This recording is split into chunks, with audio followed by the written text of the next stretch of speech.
Blog Talk Radio. Michemo Afurakani Afuraitkaitnit Neye AKANFO NANASOM Da Medinde Ojirafo Kwesi Ranehempata Akan Akwamumai Amarukai Tikimu Ojirafo. That means greetings to all Afurakani Afuraitkaitnit people, meaning African black people. Today is AKANFO NANASOM Day, ancient authentic Akan ancestral religion day. My name is Ojirafo Kwesi Ranehempata Akan, Ojirafo of the Akwamu Nation in North America. Yet I say we thank you for tuning in once again to the show. We are going to place some links in the chat room for the information that we will be addressing tonight. And for the individuals, if you're on the phone line, if you have a question or a comment on the phone line, just hit the number 1 so that we can see that your hand is raised. Also, if you are in the chat room, you have a question or a comment in the chat room, simply you must log in order to interact in the chat room. If you don't have a username, then you can sign up for one quickly in Blog Talk, and you can interact in the chat room. All right, so for the individuals who are new to the broadcast, we have 3 broadcasts on a weekly basis. Of course, on Monday nights, Joda, we have AKANFO NANASOM, ancient authentic Akan ancestral religion. On Denada, or Abenada, which is Tuesday night, we have Ojira, which means purification. So we deal with Nanasom, Afurakani, Afuraitkaitnit, or African ancestral religion from a purified perspective.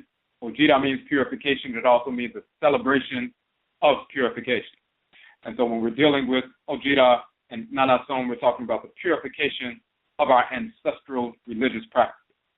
Nanasom is the ritual incorporation of divine law and the ritual restoration of divine balance. So we show how ancestral religious practices impact every aspect of our lives.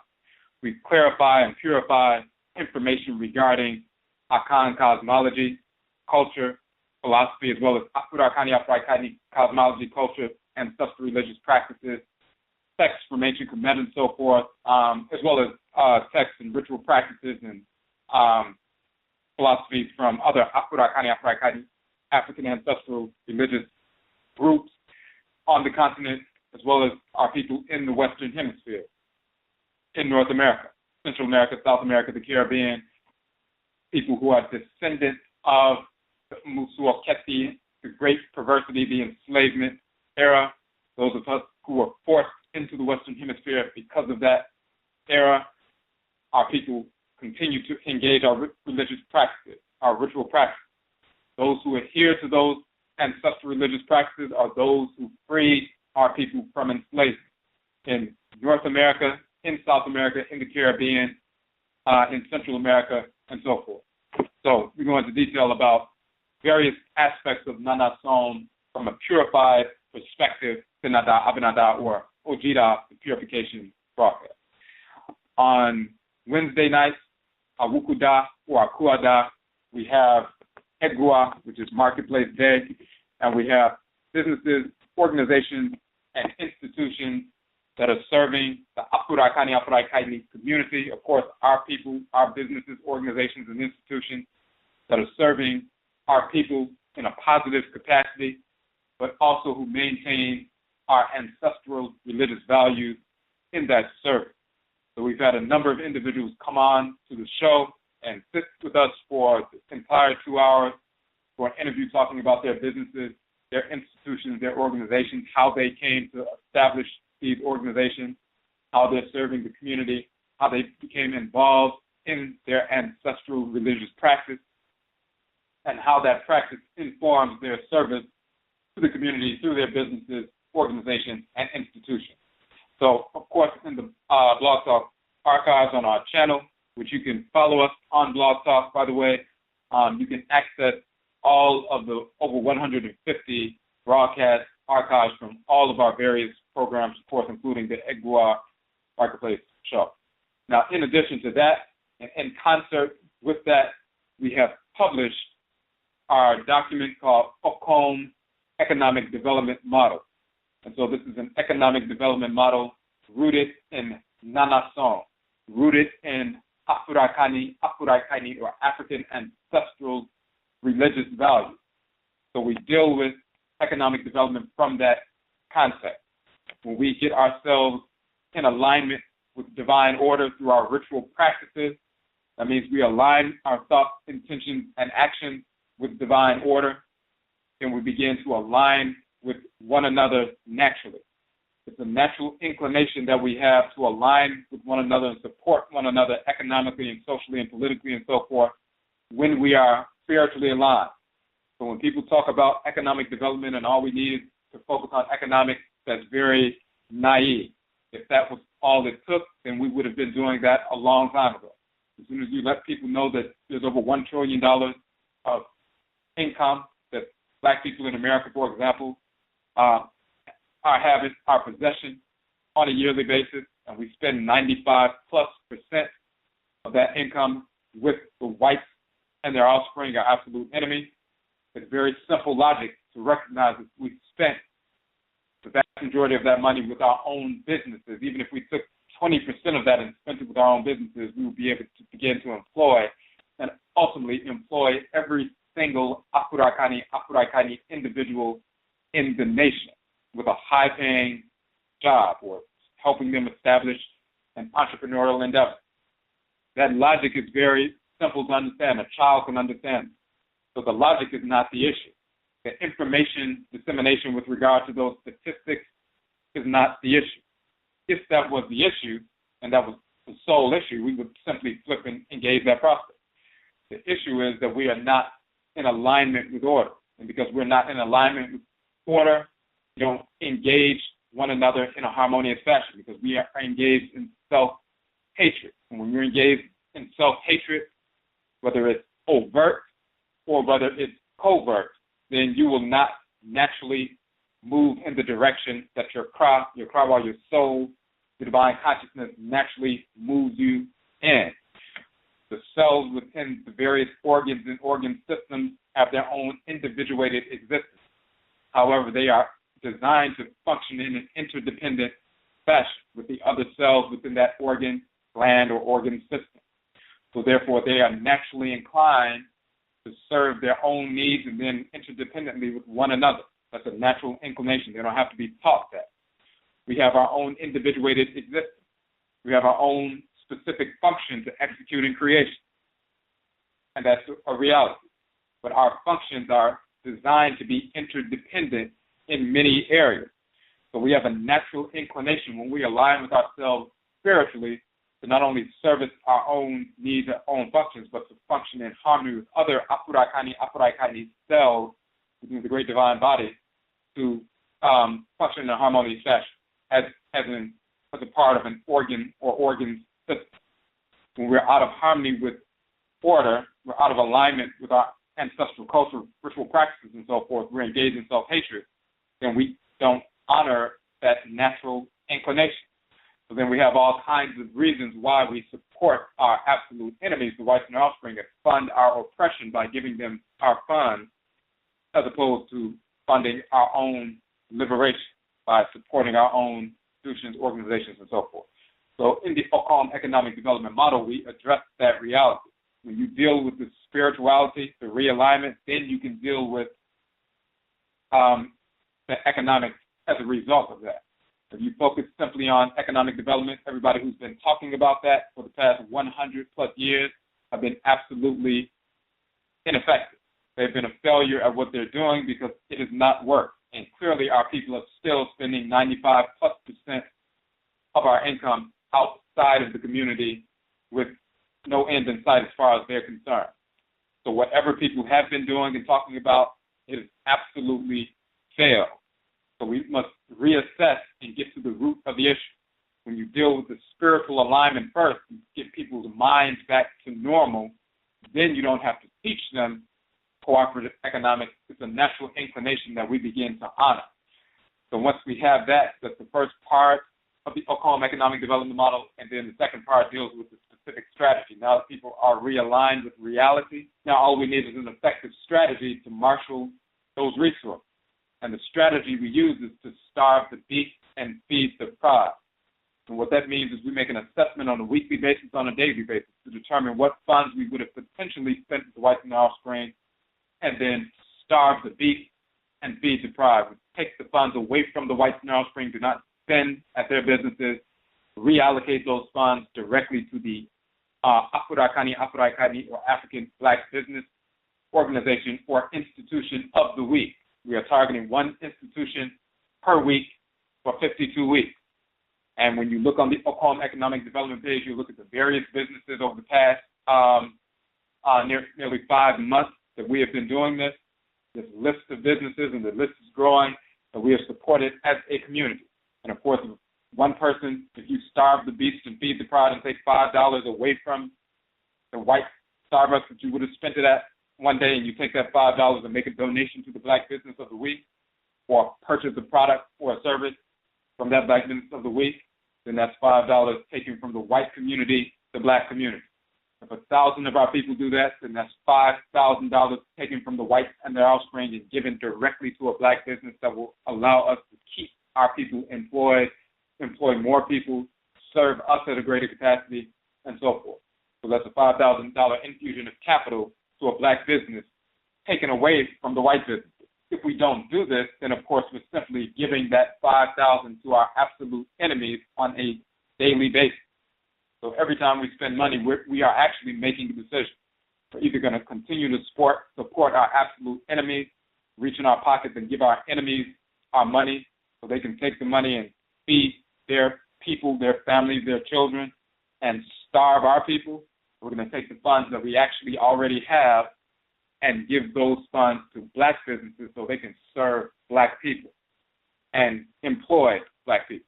So this is what we're doing with the AKANFO economic development model. So when you go to that page, you can download the model, download the blog talk series that we did on the model, parts 1, 2, 3, and 4. And you can also download you can get to the links to the various businesses' websites, but then you also can get to the links of the blog talk radio interviews they did with us, talking about their business, organization, or institution. All of that is on the AKANFO economic development model page. Okay, so we're going to get into the topic for tonight. So the topic for tonight is Abam and the Divinity of Ntafo Twins, the Divinity of Twins. So tonight is AKANFO NANASOM. This is ancient, authentic Akan ancestral religion.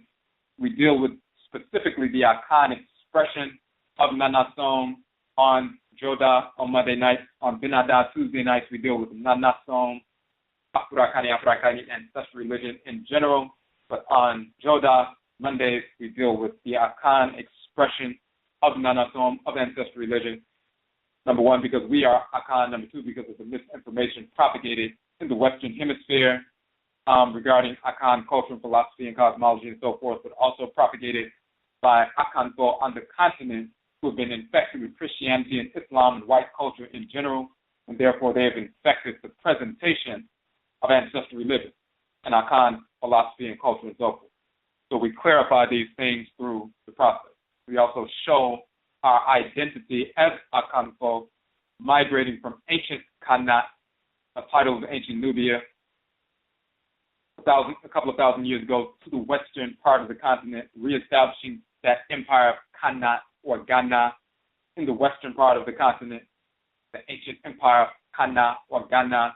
And then about 1,000 years later, because of Muslim invasion and a deterioration of that neighborhood and that region of West Afuraitkai, some of our people migrated from there further south to the transitional zone, savanna, and forest belt regions, and reestablished Akana civilization in those regions. And then a few hundred years later, some of our people were taken from those regions during the Musuo Keti, the Great Perversity, the enslavement era, and forced into North, Central, South America, and the Caribbean and Europe during enslavement. This is how Akan people ended up in the Western Hemisphere from ancient Khanat Nubia to the Empire of Ghana to Akan civilization in the Forest Belt to the Western Hemisphere. So, but we maintained our tradition, maintained our ancestral religious practices.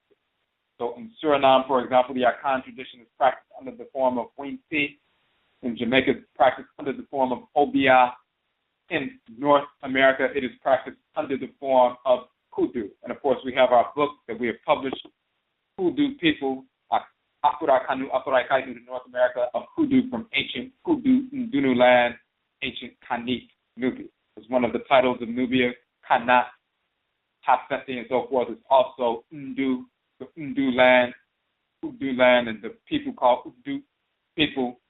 That is the exact same title that's maintained in the Akan language in West Afuraitkaitnit is Ndu people, talking about medicine, root work, and so forth, and also to conjure.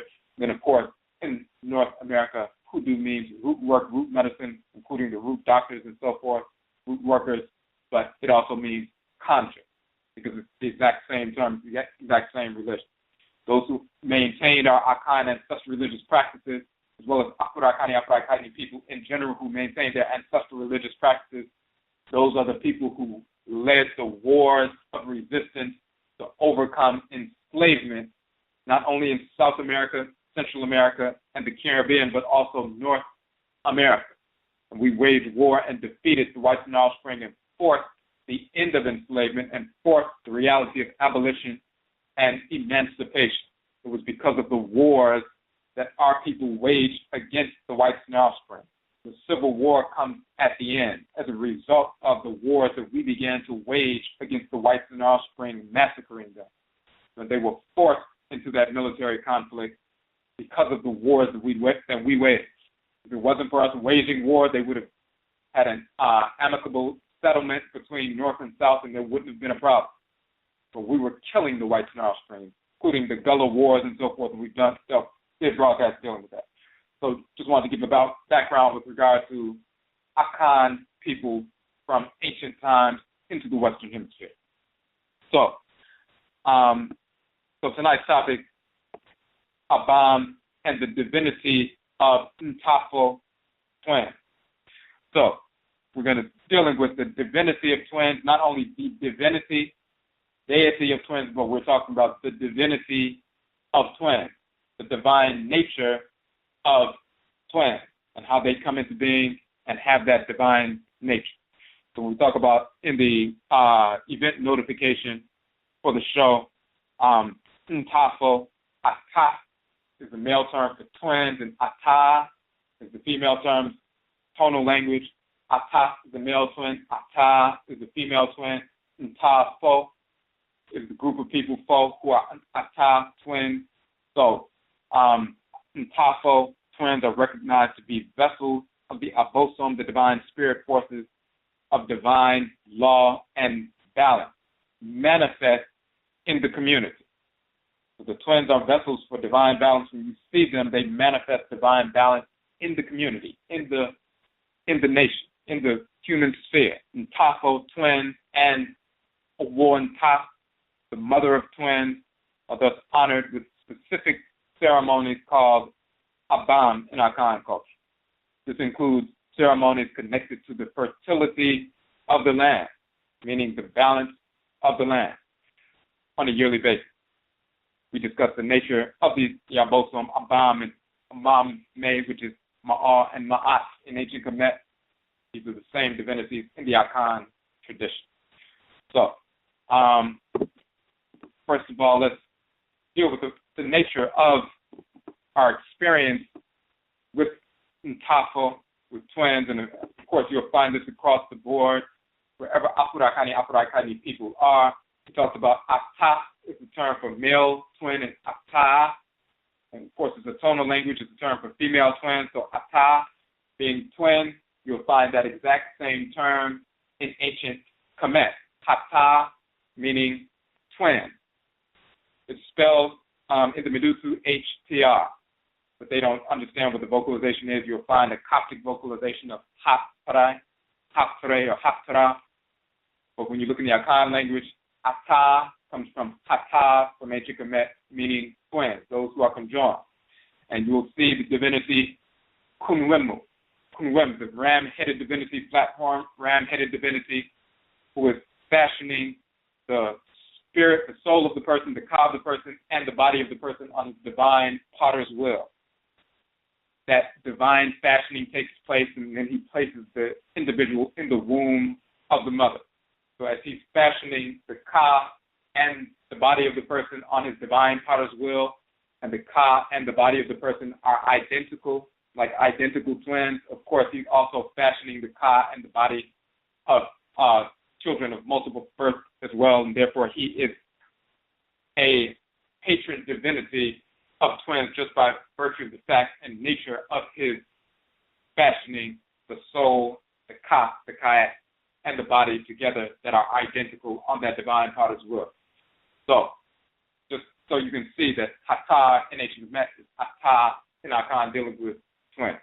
Now, when we deal with twins in our experience here in North America, in the Western Hemisphere and so forth, whether we're Akan, Yoruba, wherever we are, in our family, when we deal with twins, we recognize them to be different than other children, just children of, singular birth.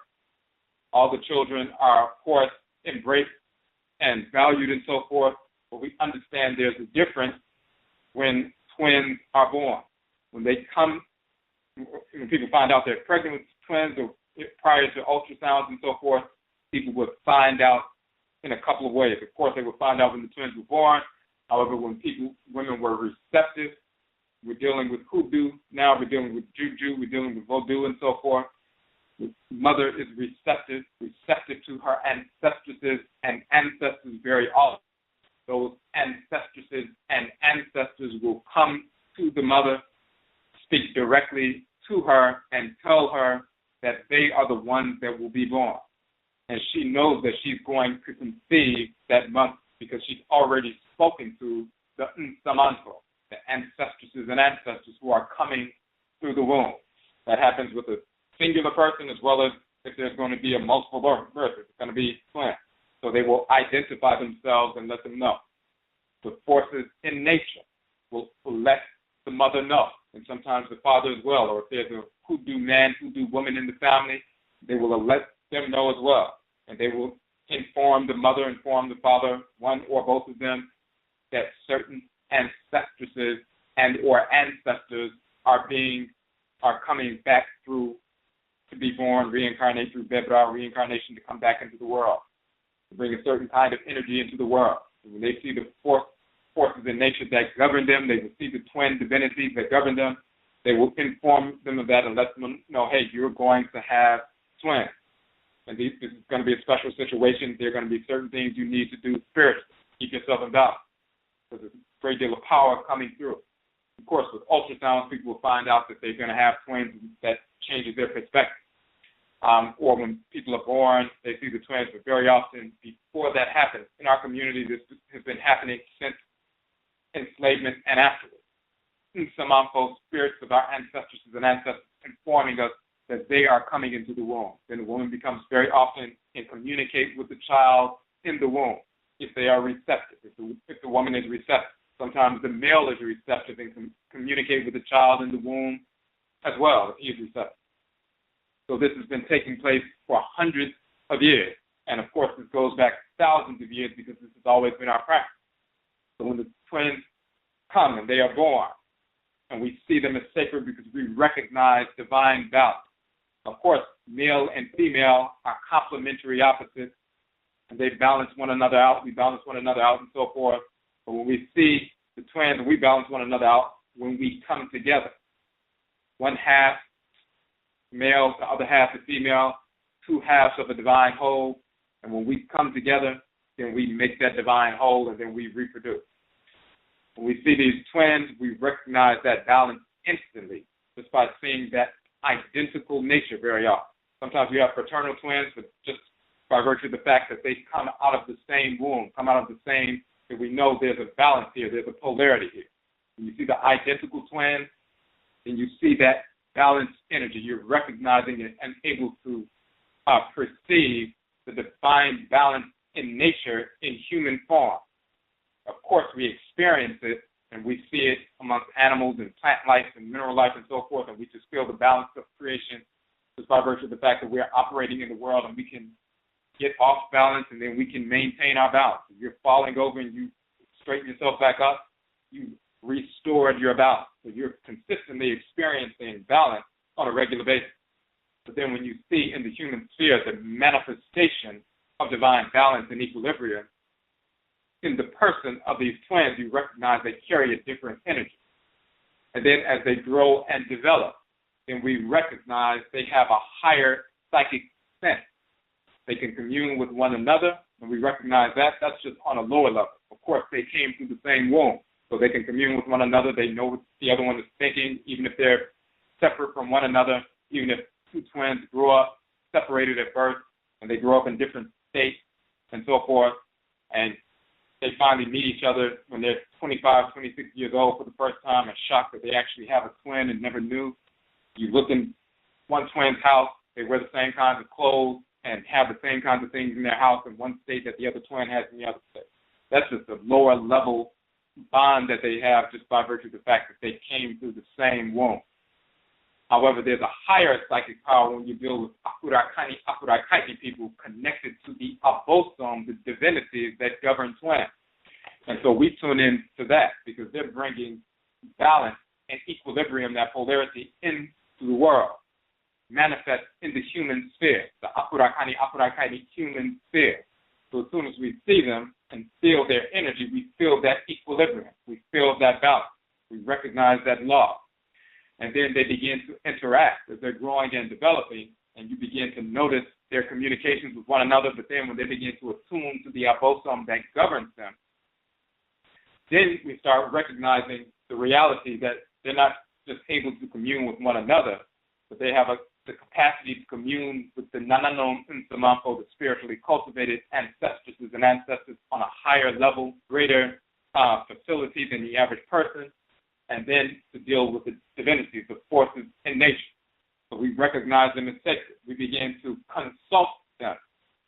Divinatory practice in an oracular fashion. They become living oracles. We've been doing this for hundreds of years in North America, in the Western Hemisphere since enslavement. And we're going to get into how that's done on the continent. But we begin to consult them in an oracular fashion. When we need to know something, when we need to know what's going on with someone, if someone's sick or something, or someone's in danger and so forth, we consult the twin, one or more of the twins.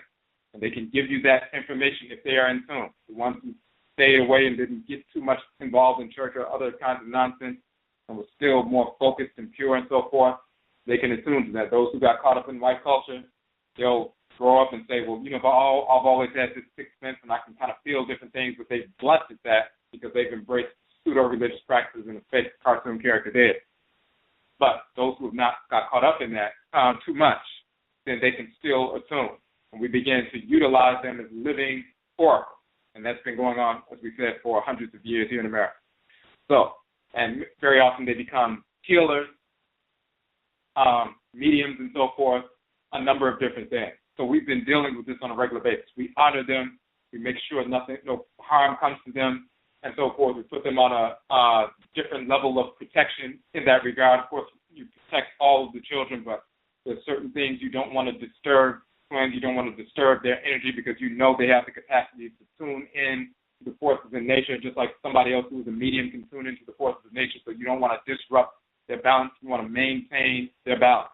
Because when you maintain their balance, maintain their equilibrium, maintain their emotional balance and so forth, then they can attune to the forces in nature that will show you what you need to bring into your life to manifest the kind of balance and abundance and so forth you need, and what things to keep away from you, to overcome and avoid negative circumstances, or avoid negative consequences, whether it's disease, whether it's injury, whether it's whatever it is.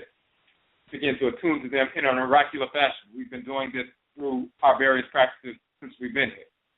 Now, what is the nature of that? What is the ancestral precedent that has been established for that? So we're going to look in the Akan tradition, of course, and you'll find the same in the Yoruba tradition and the Gas tradition and the Ebe tradition and so forth, the various traditions all across the continent, very similar practice.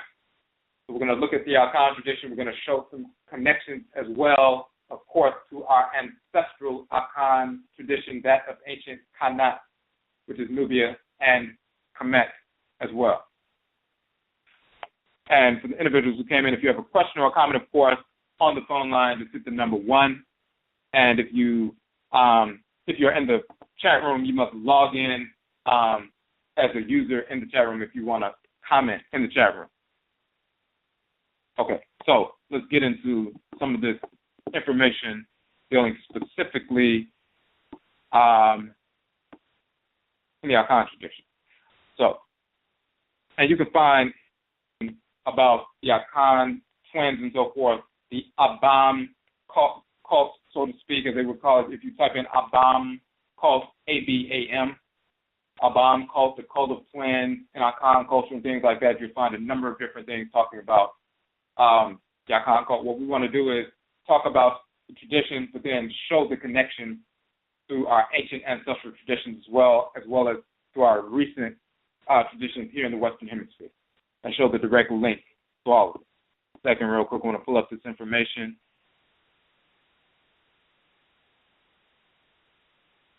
Okay, so, and the particular text, there's a number of different, as we said, text. The Abam is the name of the male divinity of twins, and we're going to get into male and female divinity.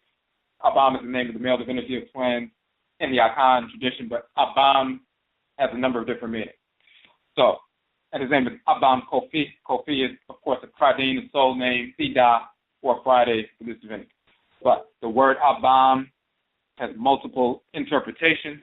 It can be used for some individuals of special birth, like twins, the one that comes after twins. So when we have twins, we have two, so you have twins first, then the third child is also carries a sacred energy as well, called Tewiya in Akan. Same thing in the Yoruba tradition. You have two twins. They recommend that woman has a third child to cool off the energy of that polarity brought in to the world by those two twins. So the same thing happens in the Akan tradition. The third child is recommended that another child is born. You have another child to bring, some coolness to that energy. The third child is called Tewiya. But the term Abam is also used for a bracelet of white, red, and black beads inset with a specially designed gold ornament called Taba in the Owonta dialect. These are threaded on a raffia thread and worn by all such children as a mark of identification and dignity. Another kind is prepared with thick raffia and is mainly hung on a wall in a woven pouch. The term Abam in local parlance amongst the Fanti people, which is an Akan subgroup, or the Owonta people, which is an Akan subgroup, is also dealing with Western Ghana and into the Ivory Coast with Western Ghana. It's also used to refer to any scarce or expensive commodity. So it's kind of like a euphemism if you're dealing with the Abam and you're talking about an expensive or scarce commodity. It's also recognizing that the Abam, the twins, this is, scarce, this is precious, quote unquote, expensive, a precious, invaluable, quote unquote, commodity energy in the community. So this is why sometimes the term Abam can be used in that fashion as well. Now, in the Fanti and Owonta culture, as well as other Akan cultures as well, the Abam ritual is instituted. It was instituted as a means of offering gratitude to the Abosom, the divinities, for coming to be part of the living community as they gave special babies to certain individuals in the society. Through this relationship, the lifestyles of certain individuals became enriched. These beneficiaries were believed to be people who would have been not wealthy, so to speak, in life, Among the Akan, such individuals would be called the Koshweabai, the down and out individuals, so to speak. It was and is still believed that parents will not acknowledge the Abosom and appreciate them in the birth of these special children, lose these children within a few weeks of their birth. Now, when they talk about, and of course this is similar across the board all over the continent, where they're talking about thanking the divinities for bringing that energy into the world, using their babies, the vessels of this energy, and it brings them abundance and so forth. These children coming into the world, showing and manifesting the balance of creation in the human sphere.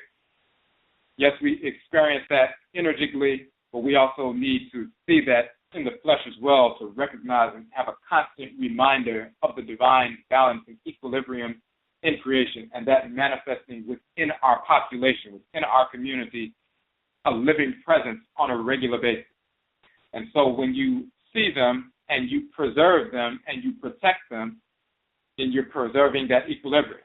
And then, quote unquote, riches come. But what it's also saying, and not riches in the sense of outpouring of money, so to speak, but maintaining abundance, maintaining balance and so forth, and overcoming it and avoiding serious and negative consequences. But it's also saying within us individually, when you preserve balance, when you preserve equilibrium within your life, then you put yourself in the position to be receptive to and receiving of what you are supposed to receive, the energy you are supposed to receive from the Abosom that are assigned to you. If you're engaged in emotional instability, emotional imbalance, mental imbalance, spiritual imbalance, disequilibrium and so forth, then you will not receive, quote-unquote, abundance or receive the energy that you need in the dispensation that you need, because you're actually cutting yourself off from what you need. It's no different than somebody smoking cigarettes. If you're smoking cigarettes, you're still breathing, but you're cutting yourself off from the fullness of the rich oxygen that you need to circulate through your lungs on a regular basis. You're cutting that off, you're tainting it, and then eventually you're creating disease and cancer and so forth within your body, and you'll end up dying from that. So when you get rid of those cigarettes and start purifying your lungs, then you can breathe deeply and take in the energy from the oxygen and so forth, the life force energy from the oxygen, and fully utilize that energy. When we cut ourselves off because we are engaged in self-destructive behavior, we're engaged in thoughts and intentions which lead to actions that are rooted in disorder, disalignment from the Kra, disalignment from the Krawa, disalignment from the soul, the divine consciousness.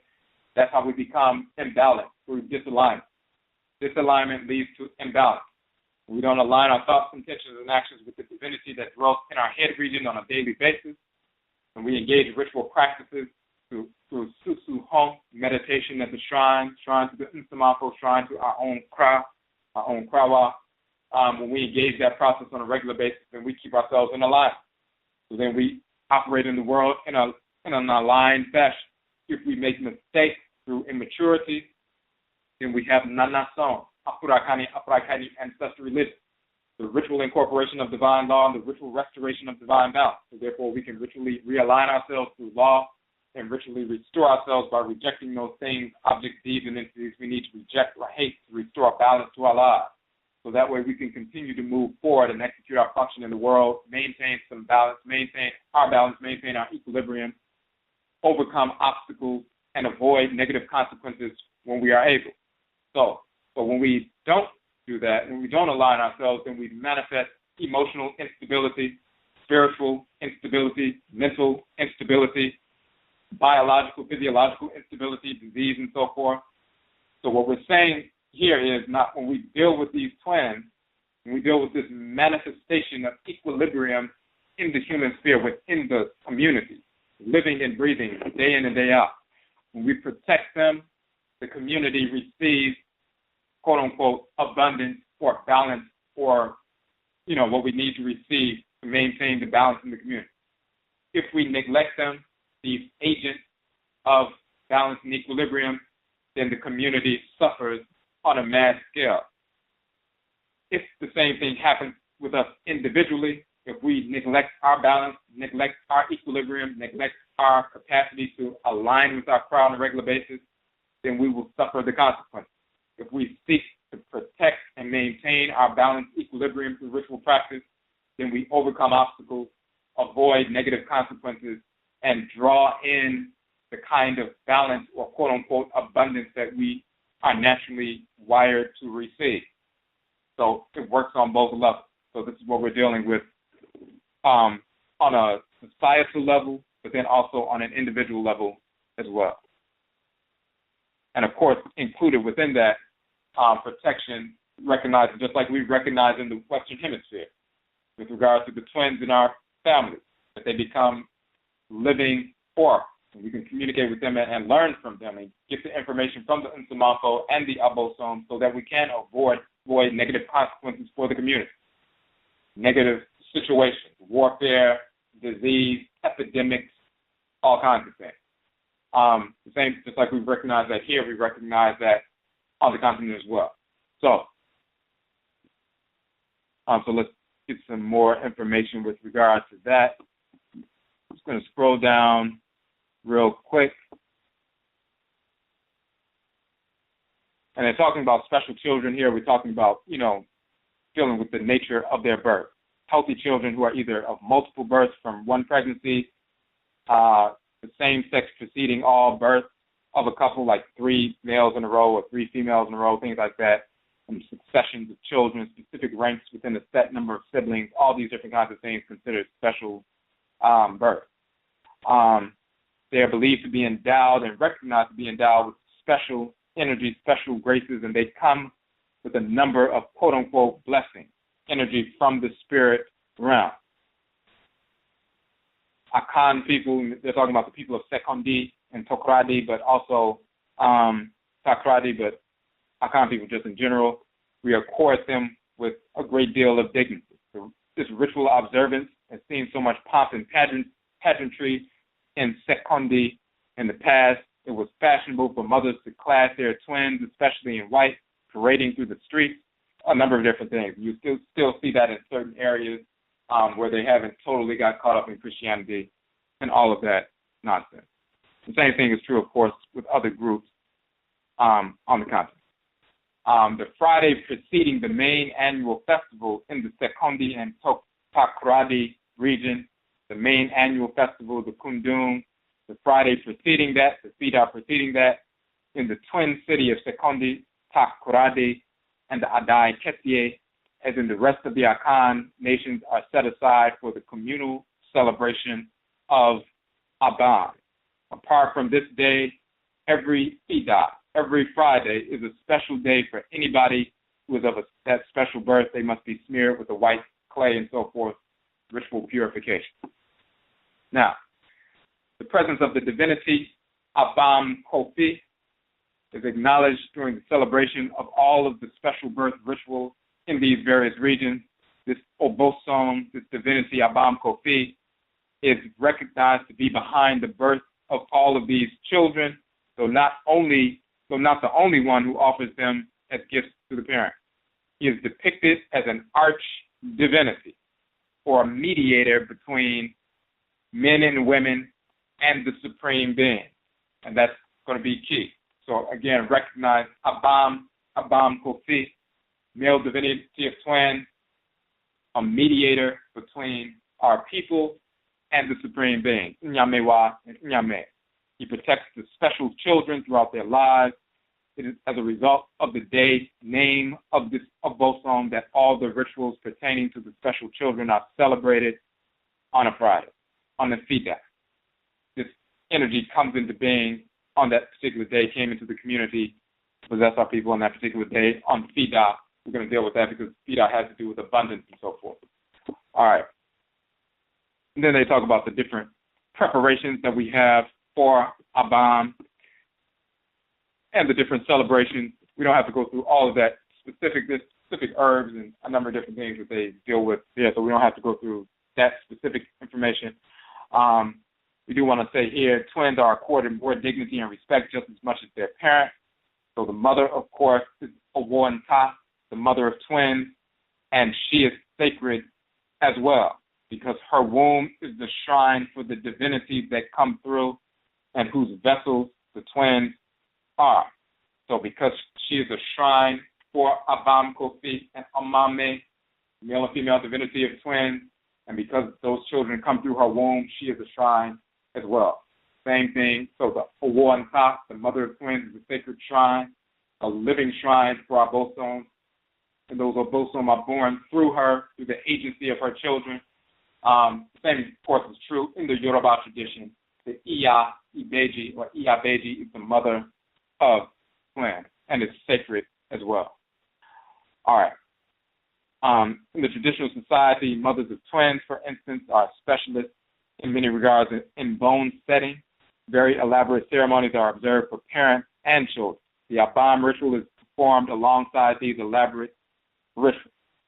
On the 8th day, when the naming ceremony is held, these items are provided: sheep, calico, yam, plantain, eggs, palm oil, other food items, and so forth. The 2 raffia twines that will be worn by the twins are prepared first by a ritualist and placed beside them. As in the case of other special children, prayers are offered.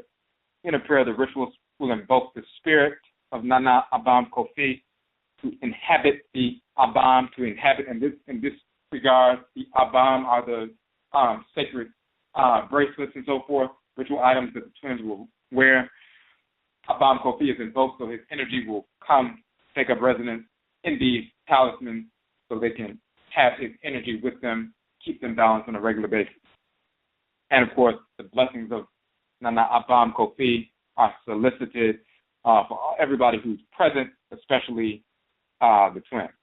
So they go into some more detail specific about the Abam ritual, talking about some of the food and so forth, and then get to some more information with regards to possession. At all such gatherings where drumming and dancing and libation pouring are done, one is bound to witness a manifestation of one divinity, and this is indication of spirit possession. Spirit possession constitutes an aspect of the Abam ritual, and there are diverse forms, of course, that manifest during the celebration. Abam Kofi possesses many devotees during this instance to possess utter mysteries, mainly cautions about activities of malevolent spirits. And when they say uttering mysteries, they're talking about divination, they're talking about pronouncements, admonition, talking about what's taking place, what's going on, how to avoid negative spiritual entities, negative situations, premonitions, and so forth, letting you know what's going on. After the celebration, they talk about the sacrifice and offerings and so forth are taken to the hearth and taken to different shrines and those different things. So the same, of course, occurs in the Western Hemisphere. Not only do we communicate with the twins and so forth, people are engaged in ritual practice, whether they're engaged in real ritual practice, hoodoo, voodoo, juju, and so forth in North America, people get possessed. Spirit possession takes place. Now, of course, some of our people got caught up in the churches and so forth. Some of them who are not really too into it, they just were going because their parents forced them to go. If they hear some drumming and music, an ancestral spirit will possess, a divinity will possess and so forth, and communicate with the people or heal the people and so forth. If it's an ancestral spirit who is spiritually cultivated, they will lead them out of that church.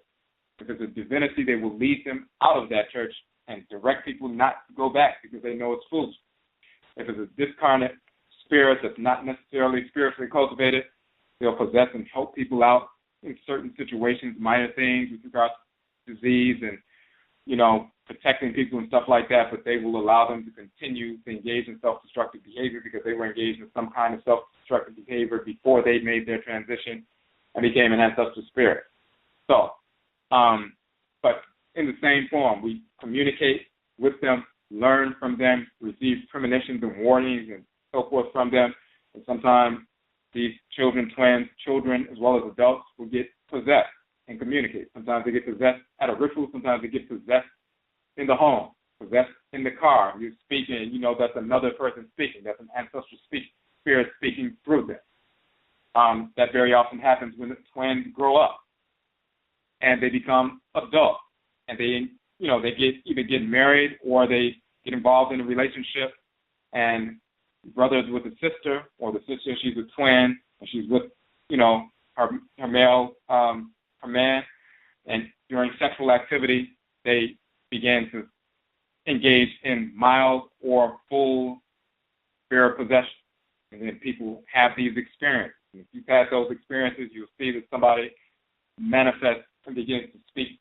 Ntafo speaks through them. Sometimes they will speak through them if it was a recent Ntafo speaking in English. If it was one of the Ntafo that was not recent, then they will speak in their traditional language. And people who engage in ritual practice have had these experiences, so you know what we're talking about. So these things continue to happen. So we can properly contextualize why these things have been happening, because this is something that's been taking place for thousands of years. And giving the information about the Akan rituals and so forth just gives that context so you can recognize what you've been experiencing is something that's part of an unbroken tradition. It's part of divine, we're dealing with divine order. All right. So we don't really have to, okay, so we dealt with that with regard to specific Akan expressions of the Abam approach, ritual practices, and so forth. So let's deal with who this divinity is and how he manifests, as well as the females as well. So first we're going to go to our book, MMARA, Divine Law, Love, and Divine Hate. And we'll put the link back in the chat room for that. And there was a question, what does it mean if Owonta miscarries twins? And it's a similar thing for miscarriages in general. Of course, you want to find out what is the nature of the miscarriage. Was it simply, on one hand, sometimes people simply because of the kind of behavior they've been engaged in, drug use, cigarettes, alcohol, different things, or sometimes people have conditions where it's physiologically, genetically, women in the families have been having miscarriages because of something going on health-wise. You want to see if it's anything health-wise first. Even sometimes if it is something health-wise, sometimes it has something to do with a spiritual issue. But if it's not just something purely health-wise, you want to see what has been going on. You have to learn directly from the Nananum Ntafo, because these are Ntafo. These are ancestresses and ancestors. What was going on spiritually before the conception took place, or what was going on during the conception? Who did you bring back in the world? Who were you connected with? Who brought these twins into the world? Sometimes, if it's a miscarriage, some Ntafo, depending on the individual that the person connects with. Maybe that's not the kind of individual that these Ntafo want to be connected to as far as being their father, because that individual, as well as his lineage and the recent and less recent ancestresses and ancestors in that lineage may have been corrupt individuals or perverse individuals. They don't want to be connected to that blood circle. So they come in, but then they leave. They depart right away. So then you may want to look at that situation, if that's the problem. There can be other situations where there was this order going on in black family blood circles intergenerationally, or sometimes transcarnationally for a while. And it keeps happening over and over again. And it keeps happening. The Ntafo keep coming and then leaving. To put a punctuation mark, exclamation point on, listen, it's time to sew up this hole in the spiritual body. It's time to sew up this hole in the blood circle where there was disorder going on intergeneration. There could have been murder, there could have been rape, there could have been child molestation, there could have been a number of different things going on in the family intergenerationally, transcarnationally, certain spirits coming back who never healed from that, somebody who was murdered or something like that, and their spirit is coming back into the world. A number of different things are happening with miscarriages, so you want to see who's who and what's what. The way you find out about that, of course, is dealing with your Nananum Ntafo, your spiritually cultivated ancestresses and ancestors, that specific class. Not just any of the Ntafo, but the Nananum Ntafo, because they know which Ntafo have come through, which ones who would have been assigned to come through, which ones who just fall in, quote unquote, and are drawn into the womb and come through, and what is the nature of their return? Was it a natural return, or was it something dealing with anxiety and stress and, that kind of thing? So you deal with the Nananom Nsumafo to find out the nature of these miscarriages. Is it purely physiological? Is there a spiritual basis? And fundamentally, there's going to be a spiritual basis, even if it's a physiological issue. What keeps putting you in the position where you are neglecting that physiological issue? Even that's a spiritual issue. But when we talk about a major spiritual issue, some disruption in the blood circle, some trauma with regard to certain ancestral spirits, individuals who made their transition suffering trauma and keep returning for one reason or another, not having been equilibrated when they were in the spirit realm. So you have to find out directly from the Nsumafo with regard to that.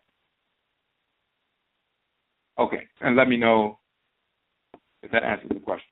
All right, and of course, when you look at the Nkomre Ancestral Shrine Communication and Liberation, the broadcast we did there, and we go into the process of establishing an ancestral shrine and going through those details. So for people who are new to that, we go through that entire process. So you can check out the Nkomre Ancestral Shrine Communication. Nkomre Ancestral Shrine Communication and Liberation. And in that broadcast, we go into detail about the documents we have published on ancestral shrine communication, step-by-step process, the nature of the shrines, the nature of the Nananom Nsumafo, the ancestresses and ancestors and their relationship to us. What is the shrine? Why do we utilize these? What is its nature? And all of that information. We go into detail about that in that broadcast. All right. So first we want to get down Maa Nechi, Divine Law and Divine Hate. If you look on page 66 in the appendix of the book, we want to get into some linguistic information so that we can talk about who this divinity is, so we can understand this law and balance that we're dealing with and how it manifests in the community. And this, of course, is something that's unbroken for thousands of years. So, in the book itself is Maa Nechi, Divine Law, Love, and Divine Hate. Mara is the term in Akan meaning law. It's Ma'ara is an expressive form of that when you have the ara, an emphatic particle in the Akan language. That's like adding an exclamation point. The root is ma, so ma'ara is like adding an exclamation point to ara. Mara meaning law. The root is ma, meaning law. Of course, ma'a, NHOMA means law. It also means balance and so forth. So, Maa Nechi is divine law and divine hate. We talk about divine law is the expansive pole of order, and divine hate is the contractive pole of order. So divine order is composed of two complementary poles, divine law or love and divine hate. When you talk about order, this is specific arrangement, how things are done. That means certain things are acceptable and certain things are not acceptable. That's why it's in order. It's specified. The specified conditions upon which all things will operate in the created universe. So that's all order is, a specific arrangement. Certain things are acceptable, certain things are not. So the law is the expression of order. When you have divine law, it is the expression of the order that you are seeking. And we always talk about alphabetical order. That is what you're trying to achieve. How do you attain that? You have to recognize what are the laws that are expressive of that order, alphabetical order that you're trying to achieve. So if you have a bunch of letters and you tell someone to put them in alphabetical order, what are the laws that express that order? If they can attune to the laws that express that order, then they can manifest that order by adhering to the law, because the laws express the order. So B comes after A, C comes after B, and once they understand the laws, they can take all those letters and put them together, and they can achieve order through adherence to the law, because the law expresses order. When we have laws, like, the laws that govern our existence, govern our intake of oxygen. Fish need oxygen, we need oxygen. So the laws that govern our intake of oxygen is different from the laws that govern their intake of oxygen. So therefore, we can't just imitate them and try to take in oxygen by getting underwater and taking a deep breath because we'll die. So we have to adhere to the laws that govern our makeup. We all need the oxygen, but we must adhere to the law that governs us, the laws that express the order that governs us. So, once again, law is the expression of order. Hate is the impression of order. Through divine hate, we impress or imprint upon the created order as well as the situation, the law, the parameters within which we must operate. If we do not operate within those parameters, then we have set ourselves up for destruction. Divine hate imprints or impresses upon the created order and the created entity the parameters within which we must operate, and also stamping out disorder, those who operate in contravention to those parameters. So the universe comes into being through law, the expression of order, the expansion concept, the expansive pole of order. The universe is maintained through divine hate, the impression of order, the imprinting of order, the stamping upon the created universe those parameters. And when you stamp those parameters, you also stamp out the disorder.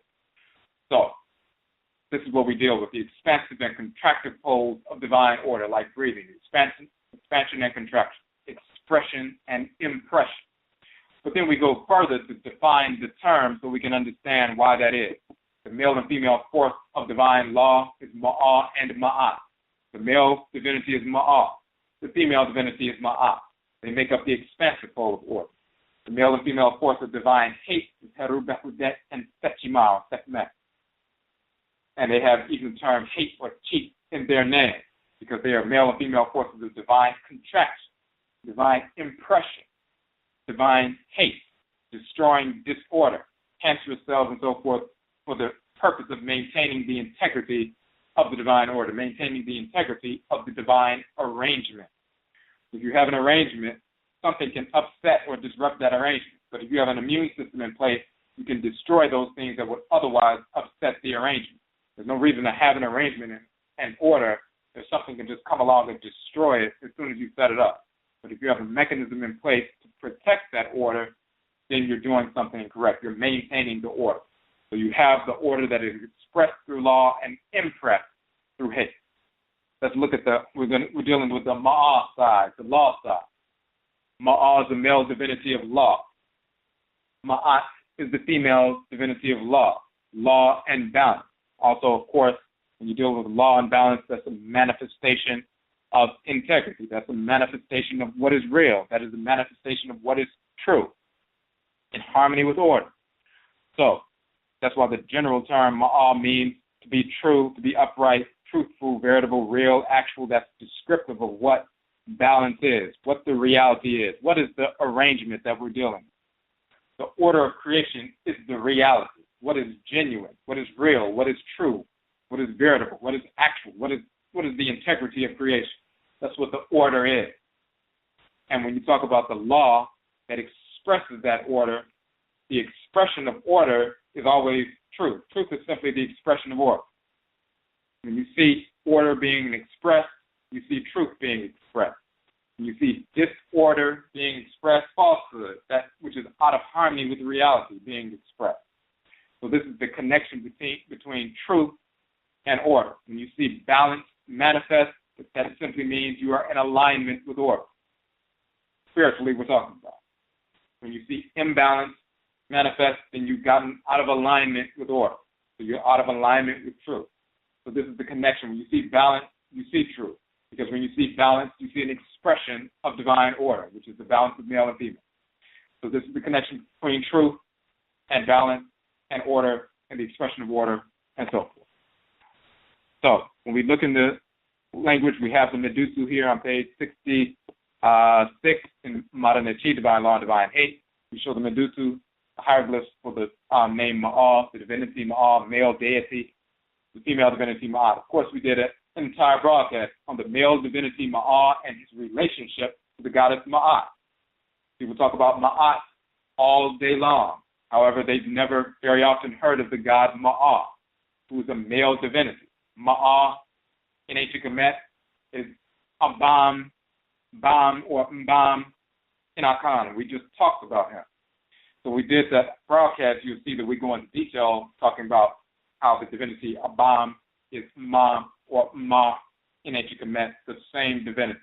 Remember, Abam Kofi. Abam is a mediator between men and women. He's an arch divinity and the supreme being, manifesting balance in creation. Male divinity of twins, the equilibrium, the balance in creation. Of course, this is who Maa and Maat are. And of course, when they deal with not only with the twins, but also they have their festival on the Friday, for example, before the Kundun festival in the Sekondi area, and the same thing in other Akan areas. The twins festival is associated with the beginning of the year and the fertility of the land, the equilibrium of the land, the balance of the land, so that we can have abundance, so we can live, and so we can thrive. The balance of the land itself. So then you look at Maa and Maat and Kamet, and you see the plant, upon which the divinity stands. For example, Ptah stands on the plant, the balance of the land, the balance of the divinity standing on something firm. This is what you measure all of your activity against, that divine law. So we went into detail about that in that broadcast. So many people talk about Ma'at, but they don't know who Ma'at is, don't even know he exists. He existed all along. We deal with him on a regular basis. We've been dealing with him, invoking him, being possessed by him, communicating with him, receiving miraculous divination from him, from ancient Kamit all the way up to North America during enslavement and this very second, non-stop. So when people actually deal with these divinities, they know who they are. If you're simply reading text like a white Egyptologist and just putting together a couple of words and think you know something about it, and then just mimic what the white Springs say and put a little Afrocentric flair onto it, you still don't know what you're talking about. And we have people who are promoting themselves as master teachers and everything else who really don't know what they're talking about. So the divinity Ma'al is a divinity that's in our blood circle, that's connected with us, who is real. When we dealt with these divinities as well, we talked about the Ibeji, the male and female, Ibeji, the male and female, Edun. We talked about them, Edun and Odu is Ma'an Ma'at in the Yoruba tradition. So, getting back to Ma'at, so we talk about truth and integrity and uprightness and justice. All of these things are descriptive of that energy in creation. Of course, it's going to be upright. Of course, it's going to deal with justice, because that which is balanced is that which is upright. That's what deals with justice, is dealing with balance. That which is right or genuine integrity, all of that has to do with the function of that force in creation, male and female. When they move through creation and reestablish and maintain balance in creation, they're balancing and expressing the order in creation. So this is what we're dealing with. Now, you have terms, for example, Ma also means to give. So you have Ma meaning to give, Ma also meaning divine law. And then you also have Ma meaning to see, as in the two divine eyes, the Ma, Ti, two divine eyes, Ma'a meaning to see.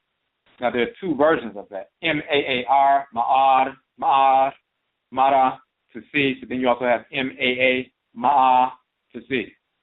That's why you have Nakan, Ma, as well, dealing with law and everything else. But then you also have Mara, Nakan, meaning law as well. So let's go down further a little bit, and we're going to scroll through. So you have the term Ma'a, meaning law. In the Coptic dialect, late Kemet dialect, you'll have the term spelled Me, M-E. So in the older dialect, it's Ma'a, law, and so forth. In the Coptic dialect, it's Me. Now that's important, because you also have the term Me in Coptic, meaning love or desire. And we show that as well. And then we show the actual Medutu. So we say, as we can see in the above example, both terms, Ma'al, meaning law, and Me, meaning love, are vocalized in the Coptic dialect as meh. So you have the term law is meh in Coptic, in the late Kemet dialect. The term for love or lover is meh as well. So meh means law, meh means love. This is the connection. Of course, law and love is the same word and concept. When you're in law or in love with an individual or entity, that means you're in love and law with that individual or entity. That means your thoughts, intentions, and actions are in harmony with divine order with respect to that individual or entity. You're in a loveful relationship because you're in a lawful relationship. We talked about in the book the connection between the letter V and W. V evolved into U about 1,000 years ago. U later evolved into the double U, which is two U's side by side or two V's side by side. So the V and the U and the W come from the same letter. So LV, love, and LW, law, is the same word. If you go back to ancient Kemet, or beyond that, go back to ancient Kemet, you'll find that in the Coptic dialect, meh means law, and meh means love. So then we get into, so we show the identity there. Then we get into the Akan language. So you'll find peh, meaning will or desire. Peh also means that which is perfect, straight, accurate, and true. Peh also means to search, to examine, to investigate, night watch. In ancient Kemet, Maa means law, that which is true, just, right, and so forth. Maa, will and desire, also pronounced meh. Maa also means to inspect or to examine. But in the Coptic dialect, just like you have Maa, meaning truth and law and everything, and Ma'al meaning to inspect, to examine, to see. In the Coptic dialect, it's pronounced meh, law, truth, right, and just. Meh, will or desire. Meh, to see, inspect, or examine. Now you're looking at Akan. Peh means just, perfect, truly, accurate. Peh means will or desire. Peh means to search, examine, investigate, night watch. So we show the exact same terms with three different meanings in the Coptic dialect of Kemet, the exact same terms, three different meanings in the Akan language today, because it's the exact same terms, same language, and so forth. So we show that first to show the connection, the continuity. You have both versions. You also have the term Ma or Mara in Akan, meaning law, which of course comes from Ma, Mara in ancient Kemet, meaning law. So let's get to that piece now. The term Ma'al, also meh, referencing law, as well as to see in ancient Kemet, is undergirded by the cosmology as demonstrated via the Medusa, the hieroglyph. The A Medusa for the letter A, in the word Ma'al, of the forearm with the open palm turned upward, is shown in the text and so forth, and we show an image of that. The forearm with the palm turned upward. The showing of the palm turned upward is a showing of your hand. It is expression. It is a revealing of yourself and a revelation or manifestation of integrity, uprightness, having nothing to hide. It is openness and honesty. It is a manifestation of truth. At the same time, it is a ritual gesture. So first, when you open your hands up, open both of your palms, you're saying you're revealing something.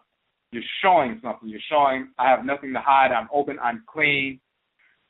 It's showing integrity, uprightness, and so forth.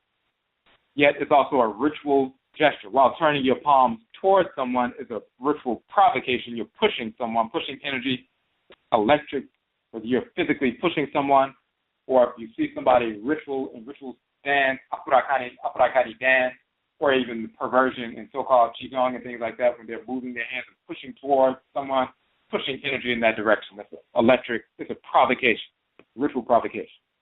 The opening of the palms and turning them upward is a ritual convocation. It is a ritual announcement that one is ready to receive. When you open your hands, you're ready to receive. Once we show or express through our openness, our cleanliness, our integrity, our righteousness, we've aligned ourselves with order. We are now eligible to receive the energy magnetic from the Supreme Being necessary for us to execute our divine function in the world. Such ritual, convocatory gestures are used during spirit possession, divination, and more in various Afurakani, Afuraitkaitnit, and African ancestral cultures, inclusive of ancient Kamit and Khanit and AKANFO. In the same fashion, so we're talking about opening your hands is opening it, revealing your cleanliness, integrity, and so forth. It's also a ritual gesture when you see people putting their hands out during ancestral dance, opening their hands and receiving the energy of the Abosom, receiving the energy of the Nananom and Ntafo. They're showing, number one, that they are open and clean. Number two, that they are ready to receive the energy of the Abosom. They can only receive the energy of the Abosom if they are ritually clean. If they are not, they're not going to receive anything.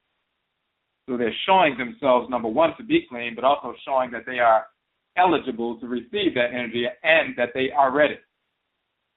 Just because you're eligible to receive that energy doesn't mean you're ready at the specific moment. A mother knows that a baby is going to need some milk. She's always ready to dispense the milk, but the baby has to be ready. When the baby is ready, the baby wakes up, the baby's looking around, and once the baby begins to cry, then the baby will begin to pull from the breast because the baby is ready. The mother knew the baby was going to be ready at some point. Once the baby announced its readiness, then the milk flows. We make ourselves ritually clean, open ourselves, and when we engage in that ritual gesture, we are literally opening up our hands to receive that magnetic energy. We're showing that we're clean enough, and we're also showing that we are ready for that energy to flow. So we engage in ritual practice, and it's a ritual convocation. It's a ritual gesture, literally pulling in energy. It's not just symbolic. All right. So in the same fashion, when one opens his or her eyes, it is an expression. It is a revealing of self, an opening to the Ka, the soul, the divine consciousness, the Akra, the Krawa, and a manifestation of integrity, uprightness, having nothing to hide. We thus require that someone look. And the term look, to see, to perceive is Maa, as well as Me, in ancient command. Have us look us directly in the eye. The term for eye is also Maa, and in Coptic, Me, in order to know if they are telling the truth. And the word for truth is Maa, and in Coptic, Me. So we require that someone look, Maa, or Me, us directly in the eye, Maa, Me, in order to know if they are telling the truth, Maa, Me. Showing the connection between all those terms cosmologically. The opening of the eye is openness and honesty. It is a manifestation of truth. Hold on one second. Okay. It is a manifestation of truth. Just as with the opening of the palm as a ritual method to receive the energy necessary to execute our divine function in the world, so is the opening of the eyes an expression of that process. We thus have the ritual of the opening of the mouth and the eyes in Kamit, Khanit, as well as in Akan and other cultures.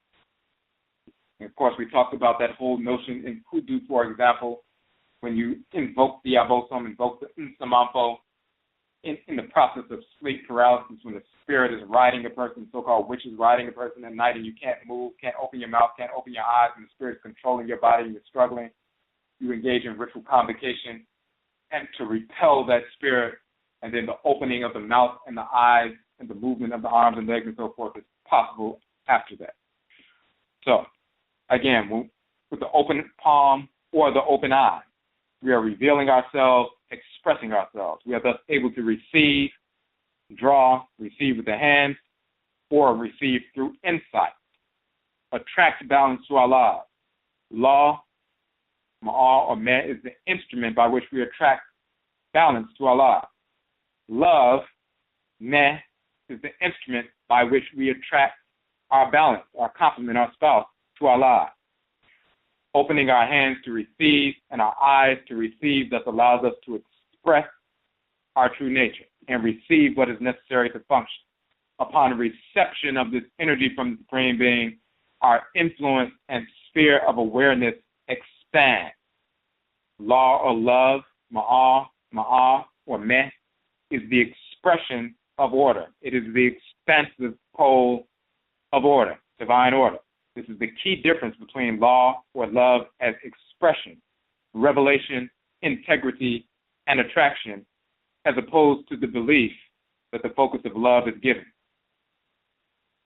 As stated in the series, of course, to be in love with someone is to truly be in law with the individual, to function in harmony with divine order with respect to your interaction with said individual or entity. It is to be open, expressive of your true nature, and thus receptive, attractive to balance, and averse to imbalance.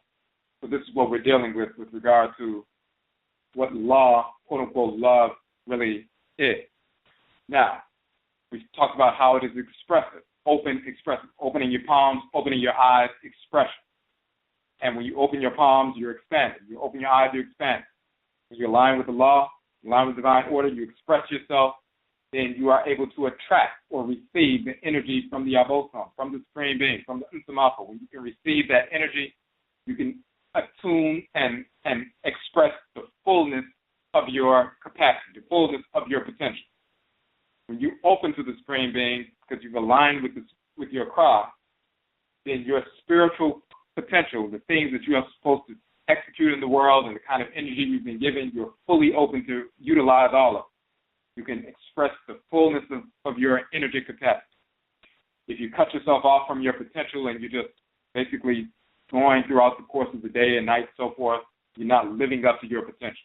Somebody can be laying on the couch just eating food and becoming obese and so forth, but they actually have the potential to work out and be strong and muscular and powerful and so forth. They're not living up to their potential. They're not accessing the fullness of their physical power. In the same fashion, we're assigned specific abosom when we come into the world to execute a specific function in creation. When we align with order, then we are open.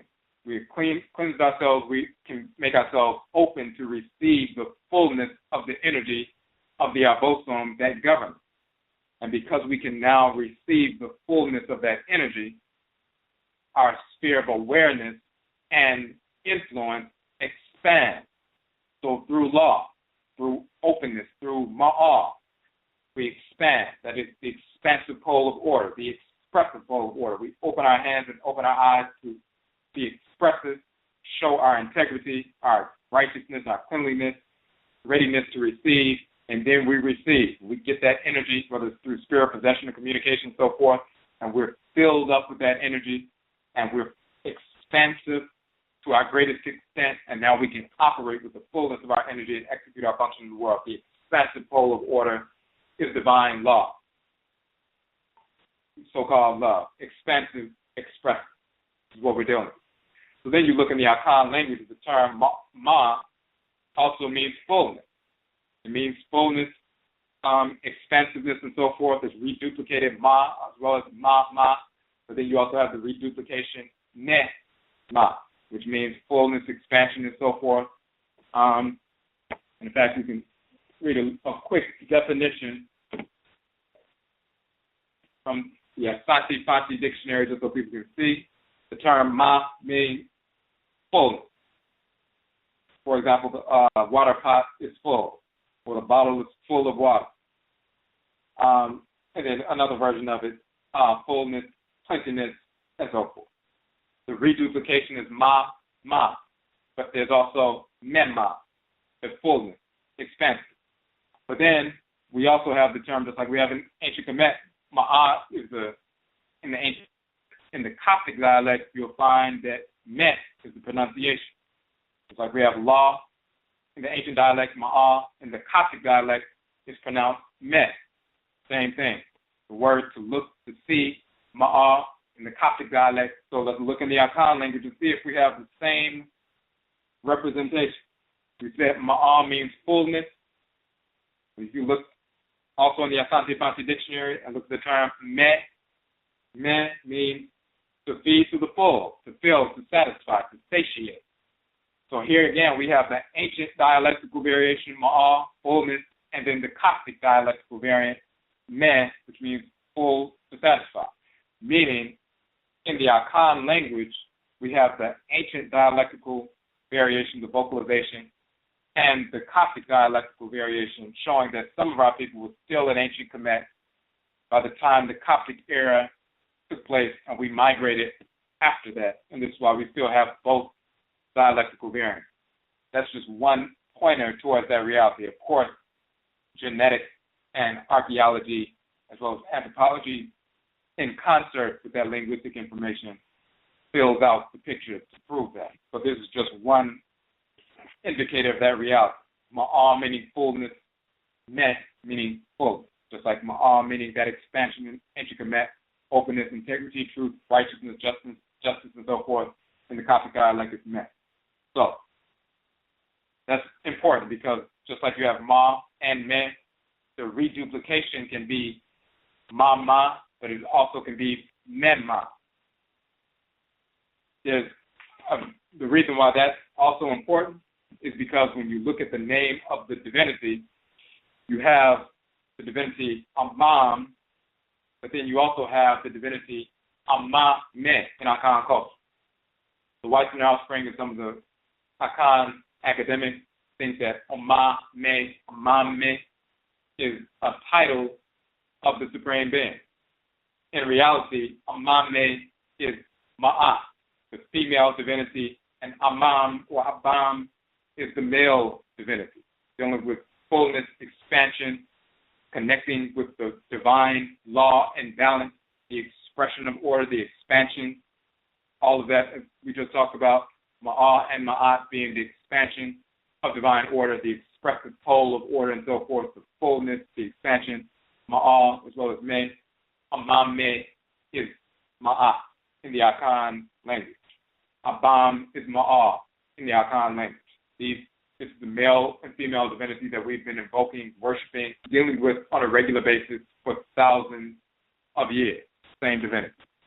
Now, if you look at the term, we go a little bit further, and there's a certain aspect of it we're going to deal with in a totally different broadcast when we get to dealing with these divinities with regard to divination and their role in divination. But we just wanted to show, as we said, the root term Ma, dealing with law, Mara, with the emphatic particle Ara, the exclamation point Mara, dealing with law and so forth in the Akan language. So for the general term for law is Mara, coming from Ma'a, the ancient Kemet, meaning law. Laws, ordinances, rules, and so forth in the Akan language. This is why you have Mara She, someone who She commands or voices. Mara, law, Mara She. This comes directly from Ma'a She or Ma Cheru in ancient Kemet. Ma'a Cheru, often spelled Ma'a She, meaning one who speaks or voices. She, the divine law. Ma'a. In Akan, it's Mara She, one who voices. She, the law. Mara. On a mundane level, Mara She people are legislators, those who, lay down the law, voice the law, and so forth. And prior to us writing it down, we would voice the law, so we would command the law. Mara She, speak the law. We are called Mara She folk, a group of people folk who are Mara She, speaking the law. On a spiritual level, of course, those who command and voice the law, Mara She. That comes directly from Ma'a She in ancient Kemet. And you find in all the texts of ancient Kemet, in the so-called Runu person, Heru, the person when they make their transition, if they live in harmony with order, they are given the title by Tuhuti, Ma'a She, one who speaks or voices the divine law. So in the parts of Ani, for example, they'll say Ani Ma'a She, Ani become Ma'a She, true of voice, true of word, and so forth. Comes directly from, the Mara She in Akan comes directly from that. So Mara meaning law. You'll also find the root, if you look at the term, for example, Ba, to come forward, to happen, but to come forward. The exclamation point makes it Bara. In plural, it's Mara. So you have Mara meaning to come forward, but also to enact, to make something happen, to make or establish a law, to settle, to establish a law. That's the verb, Mara. And then the noun is Mara, which is law. To enact a law, to make it happen, is Mara, the verb. The noun is Mara, which is the law. And that's, of course, Ma, which is the law from ancient Kemet. So you have that interchange between the M and the B because they are interchangeable in the Akan language. For example, you have Moja meaning blood with an M, Boja meaning blood with a B, same term. So you also have the term Mbara, which is a male divinity. Same term, Mbara, and you see in the Baule divination system, the little monkey divinity takes the form of a sacred monkey.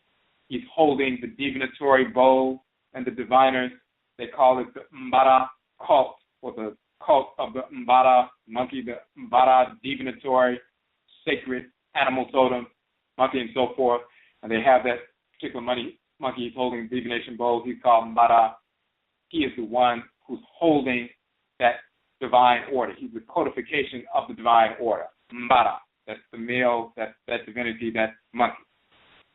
That's the same divinity as Mara or Abam, the one who's dealing with equilibrium, balance, and so forth. That's the male Mara. Of course, the female Mara is Maat, the divine law and balance.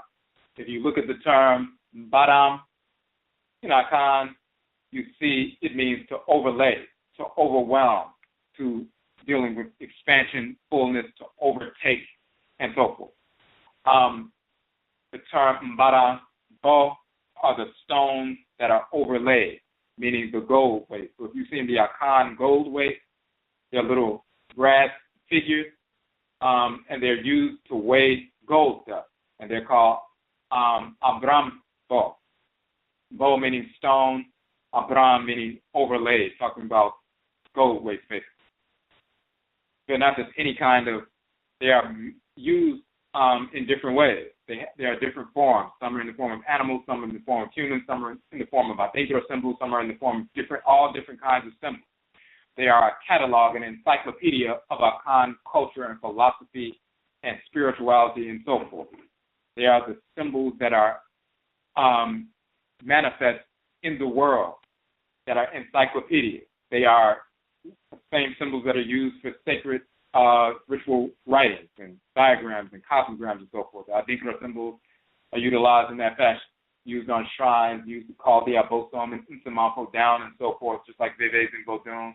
But these Baram, these divine law symbols, this is the same as what you would call Odu in the Yoruba tradition. But you have Mbara in Akan, connected to the Mbara, the divine divinatory monkey who's called Mbara. He's a sacred animal totem, the same monkey who is the servant of Tahuti in ancient Kemet. When you see Tahuti there, and then you have the little sacred baboon next to Tahuti. We're not talking about when Tahuti takes the form of a baboon himself. We're talking about when Tahuti is in the form of the Habui bird, the ibis bird, the crane-headed divinity, and then he has a servant, which is the sacred baboon, the sacred divinity in the form of the baboon. You have the divine wisdom, which is Tahuti, and then you have the codification of that divine wisdom, which is Ma'a. Just like you have in Yoruba tradition, you have Orumila, dealing with the divine wisdom. The codification of that divine wisdom is Odu. You have the same, in Akan, of course, Abrewa, the great mother of divine wisdom, that is Seshat, the wife of Tahuti, the great divine wisdom, and so forth. You have Tahuti and Seshat, the male and female forces of divine wisdom. Maa and Maat are the male and female forces of divine law and balance, the codification of the divine wisdom. They work together, but they are not the same. Tahuti and Seshat, husband and wife, counterparts, balance one another out. Maa and Maat balance one another out. You have great Chiri Kunuwate and Abrewa in Akan, or Abe and Abrewa in Akan, which is Tahuti and Seshat. And then you have Abam and Amaomee, or Amaomee, which is Maa and Maat in Akan. And you have the same thing going on in Yoruba with Orumila, which is Tahuti. Then you have the Apetibi, which is the wife, the great mother of wisdom, the Ianika, and so forth. Then you have Edun, the male Edun, the male monkey, the male twin, which we talked about in that broadcast. And then Odu, which is the female. And, of course, the male twin The twins are called Edun, male and female. The male twin in the story, in the Odu and so forth, they're talking about the male twin, the male monkey. He was a priest of Ifa. The Ifa he learned when he was born on earth was not as great as the Ifa he learned before he came on earth. When he was in the spirit realm, he was the male Edun, the male monkey. The female Edun is Odu. So Edun and Odu is Maa and Maat. Same thing in our culture. So we show all of that in that previous broadcast that you can download, the God Maa and his relationship to the goddess Maat. We just want to bring some more information with regard to that MMARA, the so-called divinatory or oracular divination society amongst the Baule Akan. So that MMARA, quote-unquote, monkey animal totem, is the same MMARA, the same little monkey, the servant of the Huti. This is the divinity Ma'a. You'll see his title in the text of ancient Kemet. I want to point that out, but we're going to do a whole broadcast just on that divinatory system, the connection between that and the Abramu, the gold weight, as well as Maa and Maat and so forth. So, but the key here we wanted to deal with specifically is showing that forces of divine law and balance that deal with law and balance within the human sphere, within the community, a manifestation of that, are the twins, are the Ntafo, and they maintain equilibrium and balance in the society. And they can bring in the forces of nature, and they can communicate with the forces of nature, with the various Abosom. They can communicate with the NHOMA and Ntafo. They can give premonitions, admonitions, corrections, and so forth. Their equilibrium must be maintained so the community maintains their equilibrium so the community can benefit from that. If they are disrespected, then the Abosom that governs them are disrespected as well. Then the community suffers, whether it's floods, whether it's epidemics, whether it's a number of different things happening in a negative fashion sometimes, multiple miscarriages in certain families and things like that. And you start to wonder what's going on a societal level. What are we doing out of harmony with order? That's on a societal level. Then on the individual level, we're dealing with maintaining our own equilibrium. Because when we maintain our own equilibrium by aligning with our crop, then we overcome negative obstacles as well. On a larger level, even in society, Abam, the arch divinity, which is a mediator between the supreme being, Nyame, and men and women, is also dealing with the fertility of the land itself. So the entire land, the balance of the land, the fertility of the land is the balance of the land. It is the plinth. It is that plinth upon which the divinities stand. They can be upright, and they found a place, a foundation to stand upon. That's what the land is. So the fertility or the balance of the land is dependent upon Abam, which is Ma'ah in ancient Kemet. So we want to get in deal with that.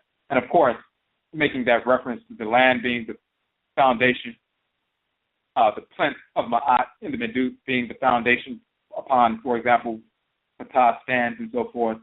When you look in the book of knowing the manifestations of Ra and overthrowing Apep and so forth, and people who've read that text, many people talk about that text, but they don't realize that when you look, there are two variations of the creation account dealing with Atem and him giving birth in connection with the great mother, Asaset, Nebet, Pet, and so forth in the text when they talk about the hand of the God, and we did a broadcast on that.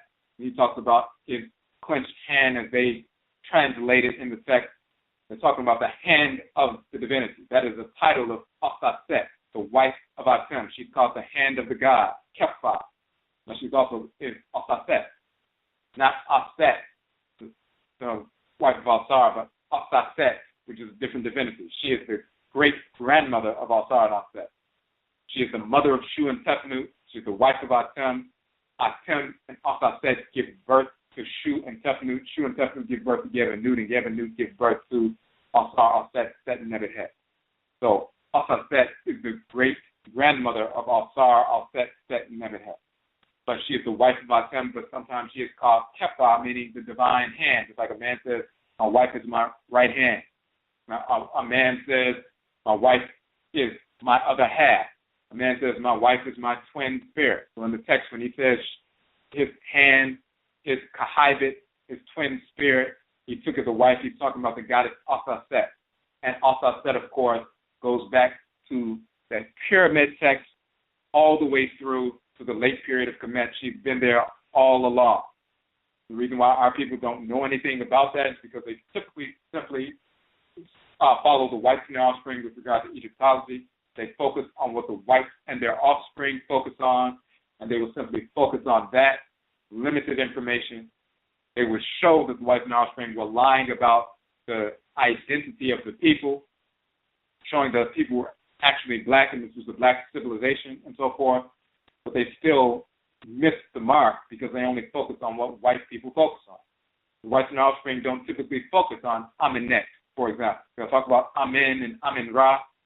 Then you have people who call themselves master teachers and all kinds of nonsense, and all they talk about is Amen, Ra, and so forth. But they never talk about Amenet. Amenet has been there all along. When you actually deal with these divinities, you know who they are, so you'll be naturally inclined to find out, well, how do they manifest in the text? We worship them, we communicate with them, they communicate with us on a regular basis. I like to see them in the text, and then we're reading text and the whites and offspring don't mention them or give a glib response like, well, you know, Amen is the deity. All the deities had a little wife, so there was Amenet, that's just a female form of the name Amen, and they just kick her to the side after one little comment. In reality, she's the great mother of all of creation. If you don't invoke her, you're imbalanced from the gate. We've been invoking her for thousands of years and still do so to this day, so we know who she is. So when we see her name or see her image, we will naturally be inclined to study who she is and find her all throughout the text. And if you look for her, you'll find her everywhere. You'll find her in the pyramid text, the oldest text, all the way through to the late period.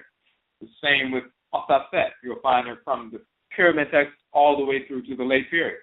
Why do our people not focus on her being the wife of Atem?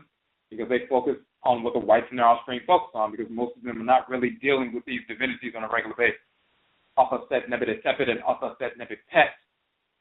These great mother divinities are found in the Akan tradition as Asase, Afur, and Asase Ya. Asaset in ancient Kemet is Asase and Akan. So Asase Afur, the fertile earth divinity, and Asase Ya, the stern earth mother divinity. Two earth mother divinities, they're called Onile and Yewa in the Yoruba tradition. Two earth mother divinities, Onile, the fertile earth, and Yewa, the stern earth mother dealing with cemeteries, as well as judgment and so forth. The same with Asase Ya dealing with cemeteries and judgments, and Asase Afur dealing with the fertile earth. Two earth mother divinities, Asase Afur and Asase Ya is Asaset in ancient Kemet, Asase Nebet Tepet and Asaset Nebet Pet in ancient Kemet. So the wives of Atum and Kefra. Why don't our people focus on that? Because they're focused on what the whites and their offspring focus on. The same is true, for example, when you're reading through that text, if you know who these deities are, you know that it's not talking about some nonsensical, perverse act of masturbation. So Negroes who don't understand that, and who worship the whites and their offspring, they simply repeat the nonsense of the whites and their offspring. So they begin to try to manufacture some pseudo-metaphysical explanation about what masturbation is and self-stimulation and self-autofellatio and all this idiocy, because they don't really understand the text, and they're following the whites and their offspring. If they knew who Asaset Nebet Tepet was, they would know that the hand of the god is simply one of her titles, and this is talking about the wife of Atem, the mother of Shu and Tefnut. So in that text, she's being talked about. In the same fashion that a man would say, if a man was asked, hey, listen, you and your wife have a good relationship, what is your secret? And then the man says, well, listen, my wife is my other half. She balances me out. She's my right hand. She's literally my twin spirit. Now, in that statement, he did not mention his wife's name. He didn't say, you know, my wife, whose name is Adjua, is my other half. My wife, whose name is Adjua, is my right hand. My wife, whose name is Adjua, is my twin spirit. My wife, whose name is Adjua, balances me out. He didn't say all that. The person already knew who Adjua was. He already knew, the person asking already knew, well, you and your wife Adjua have a good relationship. What is your secret? So he didn't have to continuously name his wife. The person already knows who his wife is. They've already interacted. So all he had to do was talk about her attributes. She's my right hand. She's my twin spirit. She balances me out. This is what Atem is saying about Asafet in the text. He had union with his hand, his kefa. But the hand is deified because it's Asafet. She is his right hand. He took his Kahibit as his wife, saying his twin spirit, his Asafet is his twin spirit. She is his wife. She is his balance. And then gave birth to Shu and Tefnut. And Shu and Tefnut will later give birth to Geb and Nut and so forth. If you know who these deities are, this is what's going on. When he says he had no place to stand. Of course, Atem, by the way, is a functionary and subordinate to Ra. So it's Kefra. So Ra, Kefra, and Atem are three different deities.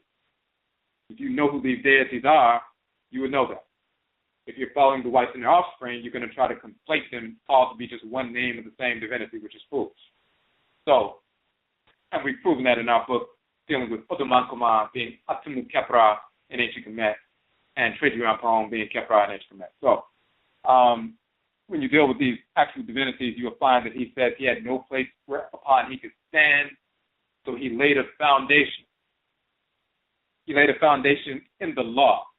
When he says he laid a foundation in the law, as we said previously, when you look at the Bremner Wren papyrus, if you look at what they call the Nessie Men papyrus, the Nessie Amsu papyrus, the Bremner Wren papyrus, in the British Museum, number 10,188, that papyrus there, it's written in hieratic and so forth, you'll see major transliteration. And the transliteration is the Medutu, the hieroglyphic text, then the translation in the language of Kamit, and then the transliteration in the English language. So you have these transliterations and so forth. Certain authors will just produce the text itself. Some authors will just produce an English translation. You won't see any text to verify anything. They'll just put the English translation and you just hope they said what they said. Then you have some who will produce the Medutu of the text itself.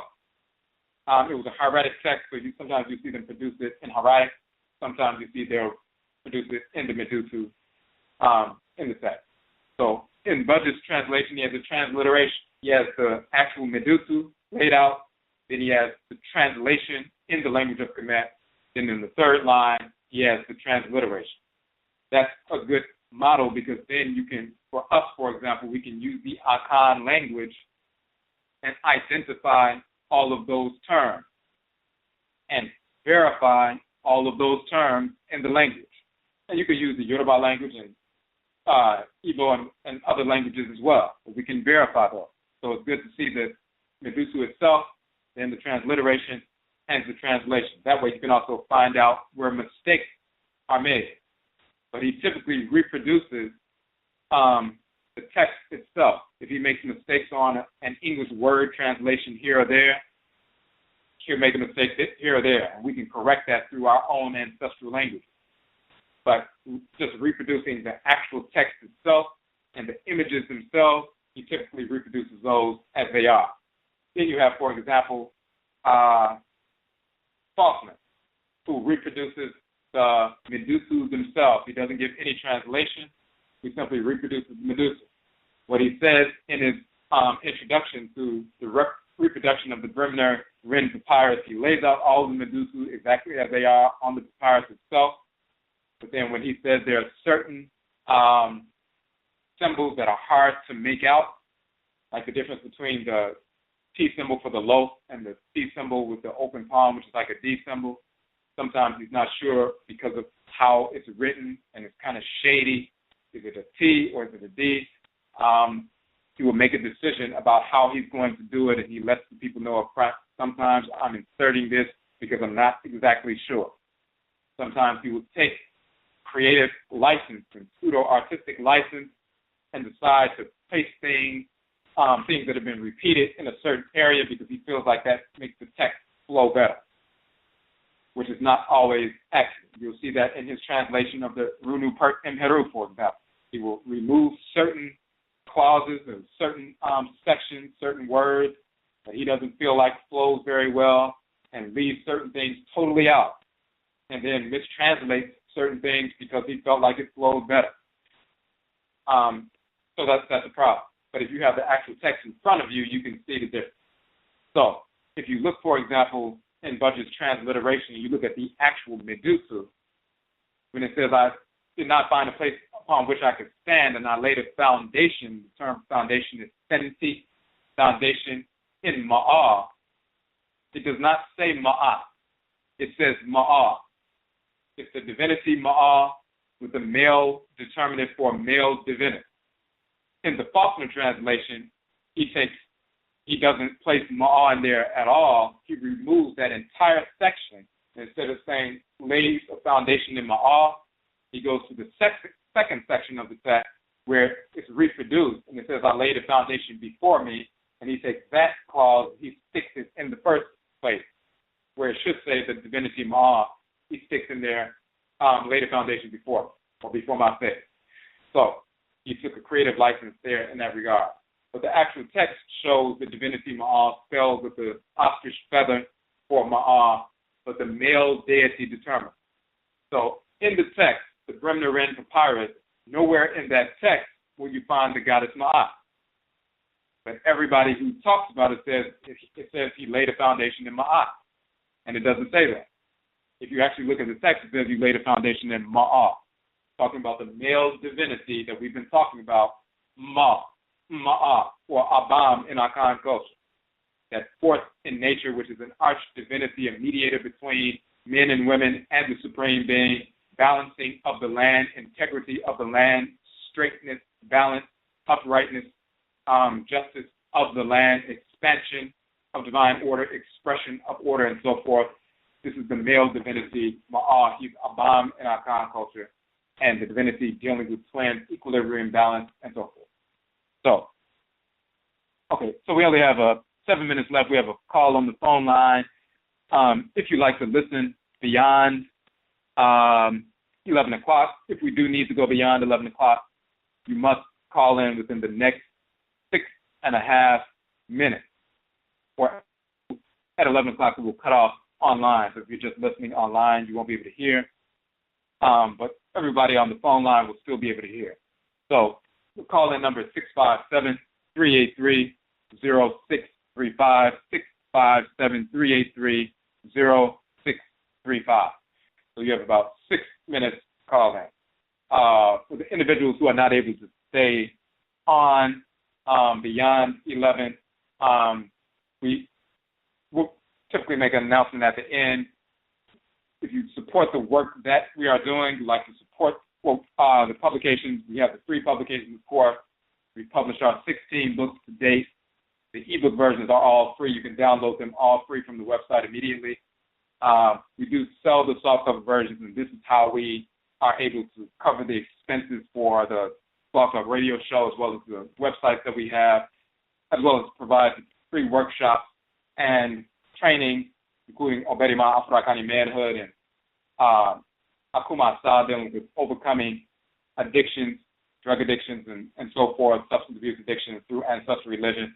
The various workshops, transcarnational trauma, overcoming that, domestic violence, overcoming that, through, the Akongwa Suya, our institution. If you'd like to support these free workshops that we provide, as well as the free books and so forth, we do give away free softcover versions of our books to people who come to our presentations. When we do lectures in different cities, we do not charge an admission fee for people to attend, and everybody who attends receives one of our books, a free copy to everybody who attends. So if you'd like to support that effort, you can simply go to the NHOMA page on the website, the publications page. You can purchase one or more of our softcover books. They range between $8 and $11. If you order 10 books or more, like a 10-book set or 11-book set, like, for example, the 10-book set, 10 books or more is 30% off automatically. So therefore, for example, the first 10 books is $66. So if you order the entire 16-book set, it breaks down to about $7 per book for the entire set. So that's just a way for us to try to, break the price down and for the community so we can get this information out to the greatest extent possible. We also have the Nkwadifo distributor information document if you would like to become a distributor of our books, you can start working immediately. You simply order the books wholesale and sell them retail. And we have all the information on the distributor information document that is on the NHOMA page on our website as well. And yet I say we thank individuals who have purchased our books supporting the endeavors, and yet I say we appreciate that support. And we also have our GoFundMe campaign for the Oberima Afurakani Manhood Training Initiative. We're seeking to get those books as well as those trainings, of course, to every Afurakani man in the country and outside the country. The book itself, Oberima Afurakani Manhood, is a free download. So anybody who has a smartphone, no matter what level of income they are at, what socioeconomic condition they are in, if they have a cell phone, they can download the entire book for free. They can also download the video series that we did where we dissected the book and explained every aspect of it, just like we would do in a workshop, so they can get that information, get clarity if they can't attend the workshop. But we do seek to go to different places and continue to do these free workshops for Afurakani young men and adults. And we also have the Ntafo distributor option for them. So once they embrace Afurakani manhood, they have their own manual for manhood. It's based on the 7 days of the week and the energy that governs the 7 days of the week and the principal values of manhood associated with each day. So every day they have the opportunity to align themselves, refine their character, refine their focus based on the energy of the day of the week throughout the course of their lives, keeping them in focus on a regular basis. But they can also sell that book and the other books as a means of income. And we need assistance with that because some people don't have the funds up front to purchase their first set of 10 books. And we don't have the funds at this point to just give away like 1,000 books to different people across the country and then wait for them to come in because we typically print on demand. When we get in that position, we will do that. We'll just give the books out and then they can sell them and compensate us and we can continue that process. We're just not, because we, of course, all of our books are free online anyway, so most people get those. So your support of the softcover books will assist us in employing our people instantly. All young men and adults who would like to begin to engage in work, they can start immediately. And they should be able to come to the Afuraitkaitnit organization and say, do you have an option for us to begin to generate? And we should have an option, and we have that option. We have some people already engaged in that process. We would like to expand that as wide as we can possibly can. So, again, I'll say for supporting the softcover books because that makes all of these things possible. So we're going to get, we have a couple of calls on the phone line.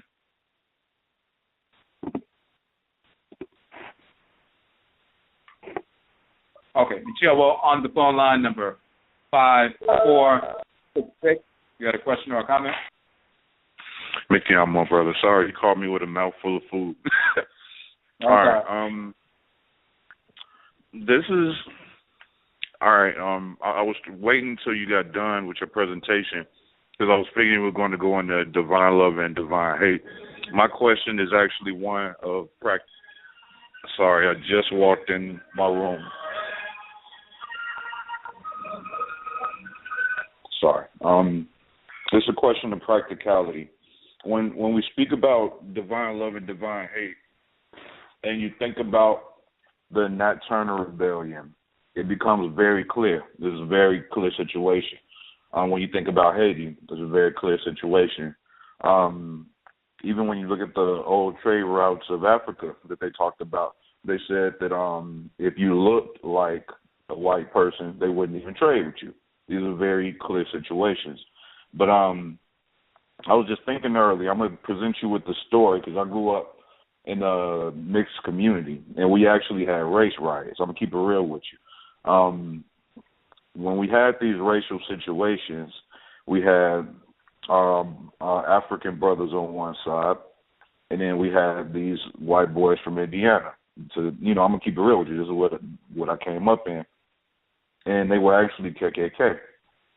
But the midline is the point of practicality that I have a question about, which is where I bring in a gentleman by the name of Vicente Guerrero, who was also of black descent. He had black blood, So obviously he had a Croix, who was the president. He was the second president of Mexico that freed them from the tyrants and the conquistadors from Spain, right?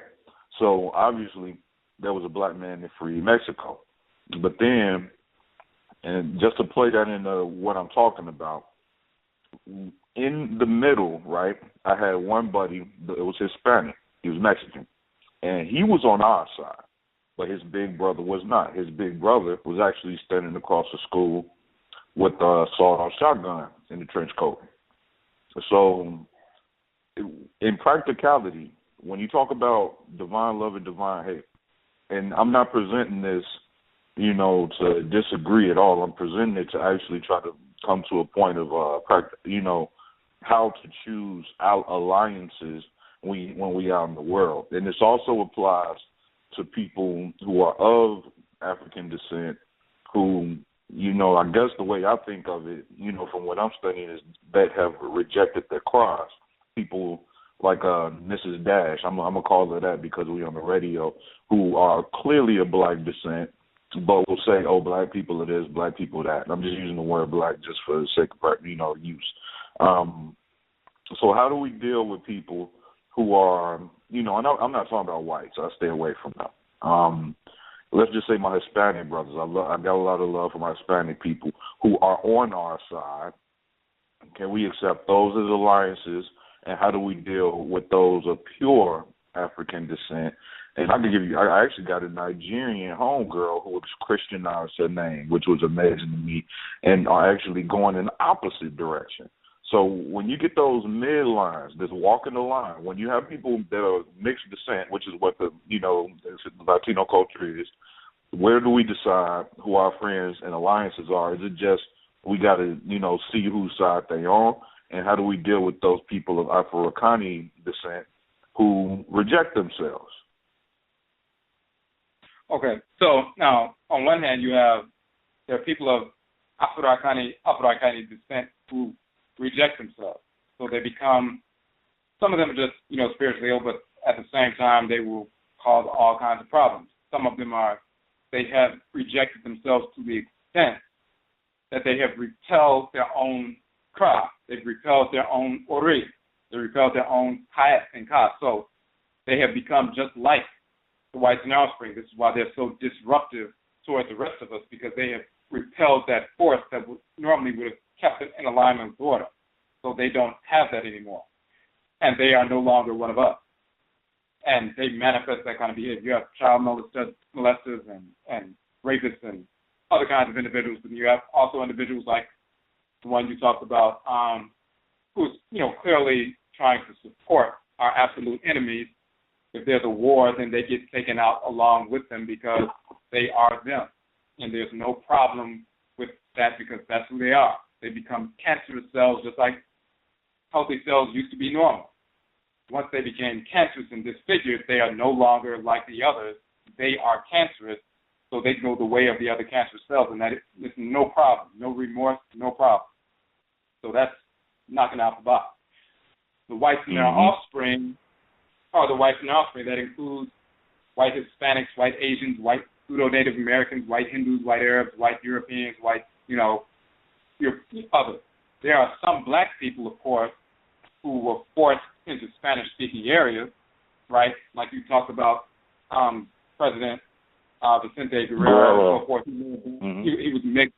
He may have been, incarnate from the black side. He may have been one of the Afurakani men who came through, and because his father, got with one of the whites in offspring, he came out lighter skinned and so forth. He may have been one of the Afurakani ancestors. And then you have other people like that. So you have black people in Puerto Rico, black people in Mexico, black people all over the Caribbean and South America who were forced into enslavement, forced to speak Spanish. Some of them, just like black people in America, their shades range between, dark brown or very light, but they're still our people because they're literally Afurakani people who have reincarnated. They still have a crop. And we can typically see who those people are. But the ones who are just Mexicans, Cubans, Puerto Ricans, white Mexicans, white Cubans, white Puerto Ricans, these are spirits of disorder. So they're just cut off. They're the same as a white European. They're the exact same as a white Asian and so forth. They will take up residence, some of them, when it is expedient for them, but when it's time for them to try to exercise some control, they will seek to exercise some control. You had some of the pseudo-Native Americans, for example, when it was expedient for them because their white Eastern or Western Eurasian brothers were crushing them to a certain extent. It was expedient for them to, quote-unquote, ally with us because we would help get the Western Eurasian off of them, but then they would turn around and try to enslave our people, and some of them did that. So they're always the enemy. So the Mexicans are the enemy. They are the spirits of disorder. They do not have a crop. They may be a little bit lighter brown because they've mixed their blood with some of our people, but that has nothing to do with their spirit. They're still spirits of disorder. They're the same Asians who invaded this hemisphere, and they're calling themselves, Native Americans and first people and all of this. They know they're not the first people. They know they waged war against our people. They're still trying to impose themselves and say that they're native and this land is their land and all. This land has nothing to do with them. They were invaders from the beginning. So some of them, like you said, one of them got on you all's side and the other one didn't.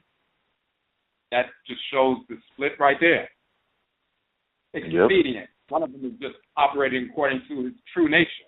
The one who stood on the side with the Western Eurasians because they're the same people. One of them dealing with it for expedient. But when they deal with it for expedient, they create a different kind of split. So you'll have, for example, his presence alone in your rank saying, hey, I want to ally with you all. He just created division within your ranks just by virtue of the fact that he exists. Because some people like, this is a cracker, we don't need him around, we need to take him out just like we take the other. But then some people, if they will know, we need to hold on to him. Now there's a split amongst the black population.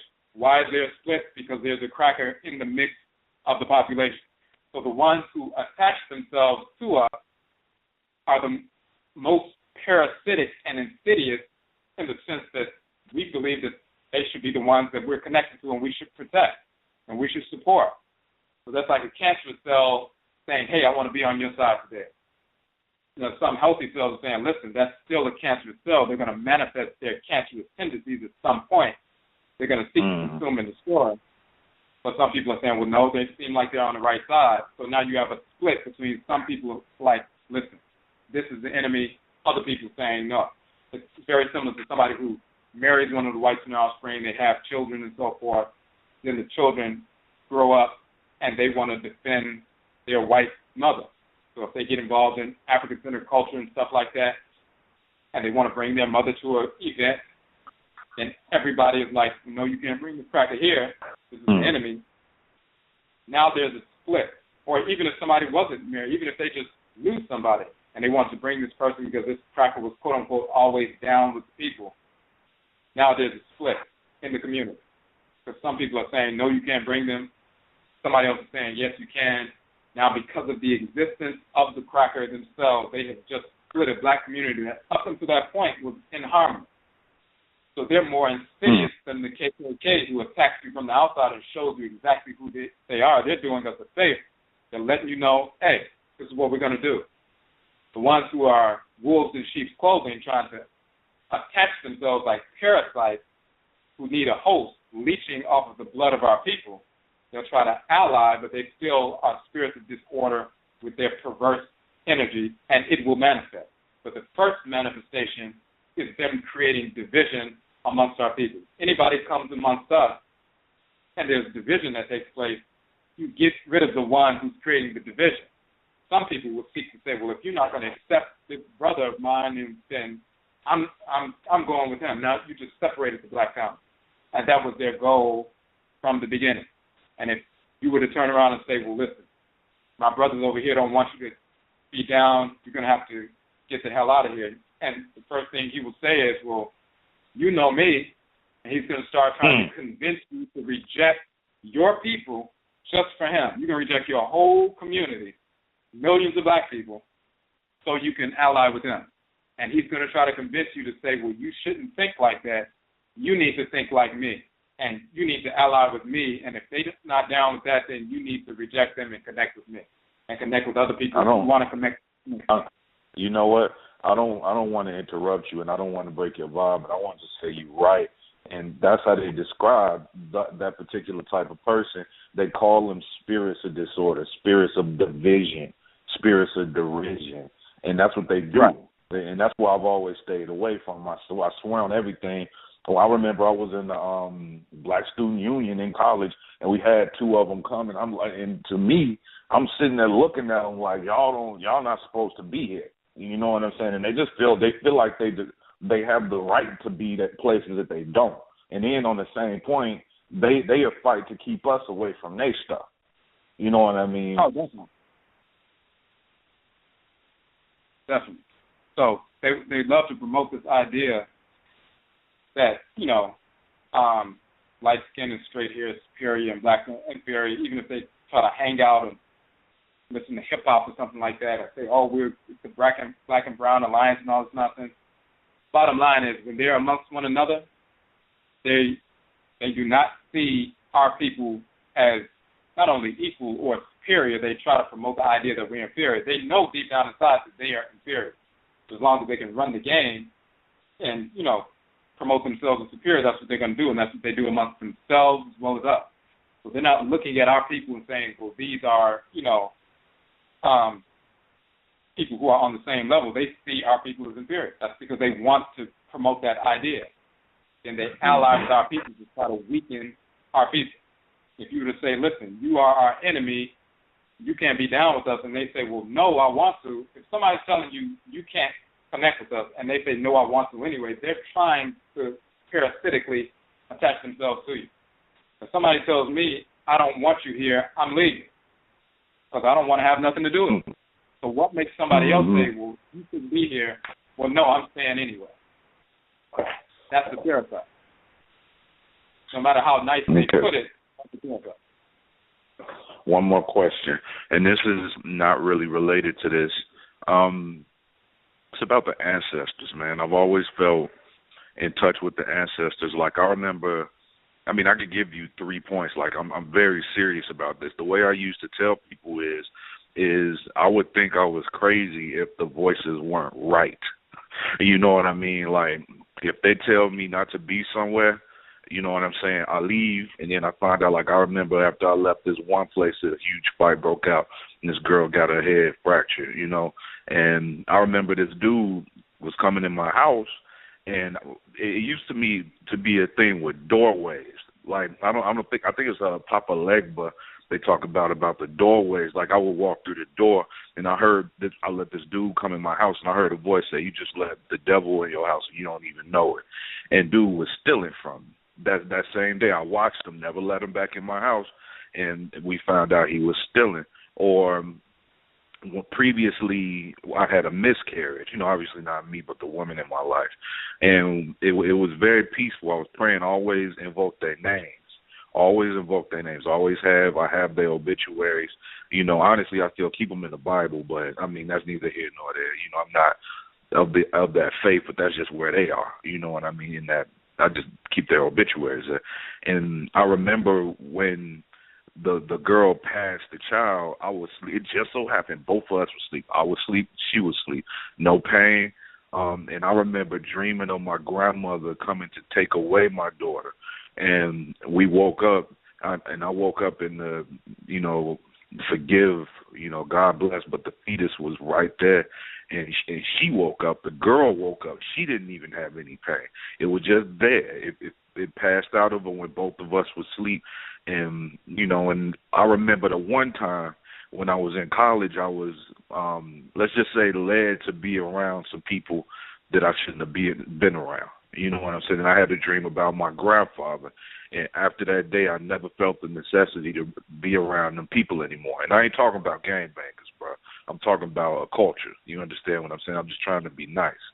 Right. You know how they let you in. Come hang with us. We going to the bowling alley. We going, and I was cool with it for a minute. And I had a dream about my grandfather, and I used to always talk to my grandfather. He told me about how You know, when they didn't want us places, they would join hands across the street, say, we don't want y'all over here, and how they would put up signs. My grandfather was from Oklahoma. You know what I'm saying? And my grandmother was from Tennessee. And they always used to say, and always invoke their names. And, you know, to be honest, outside of studying the Akan tradition, I've studied Gourmand. And I know how in the Gourmand tradition they say you have to make them ancestors. You know, you have to do the shrine thing. But at the time, I didn't know. You know, but I swear to you, from the day they passed on, especially my grandfather, because I was living with my grandfather when he passed. You know, I don't want to go too far. I try not to be too long-winded with people. But I remember he always even said, you know, I don't want you here when I die. And I'm going to keep it real with you. Never been to jail before that, never been to jail since. That night I got locked up and they kept me in for the full 24 hours. And I got out of lockup and I come home with my whole family there. You know, like I said, I'm a pretty good kid. You know, I ain't an angel. But then I get home and I'm thinking, oh, no, my family, the whole family here because I didn't come home last night. I walk in the house. My grandfather passed away the one night in my life that I was in lockup. And I remember I was hearing him, you know, basically, let's just say he was telling me I was weak and I needed to be stronger. And I made it a point to be stronger. I made myself, at that point, you know, I was doing drugs. I actually stopped drinking. I stopped smoking weed. I stopped smoking cigarettes. You know what I'm saying? You know, I obviously got far away. I'm from the south side of Chicago, man. I live in Texas now. But the ancestors have guided me. And the two things I would say to you, the first thing is they always say that you have to make a dead relative an ancestor. But these are ancestors. I mean, I don't know if it was because they were so strong in our family. And it's not just me. Like my Uncle Eniel who passed, who was my grandmother's brother, and my elders laugh about it. I call them elders. And I got a family reunion coming up later this month. And before he passed away, he was in the hospital, and he said that he saw his father on the edge of his bed, like, hey, because the funny thing is when you see them, when you in these states, you don't acknowledge that they're gone to begin with. That's something that I notice about these situations. And he said, hey, hey, Dad. And his father was like, you ready to come? And he was like, oh, no. And my Uncle Eniel woke up and he told us about it. And then lo and behold, like a day or two, he got his affairs in order. He talked to the family a little more. But a day or two later, he passed on. And so is it like, I personally believe that maybe the dogmatism isn't necessary to make them ancestors. Then, when they move on to that place, they move on to that place regardless if they deserve it. I'll say that. I don't want to go Judeo-Christian on them because that's not where I'm at. But maybe if that's where they're supposed to be, that's where they go. Maybe they don't need our help. But I want to do what I can. What is the true Akan belief of the ancestors? As they come, when we evoke their names, they come and they go and as they please.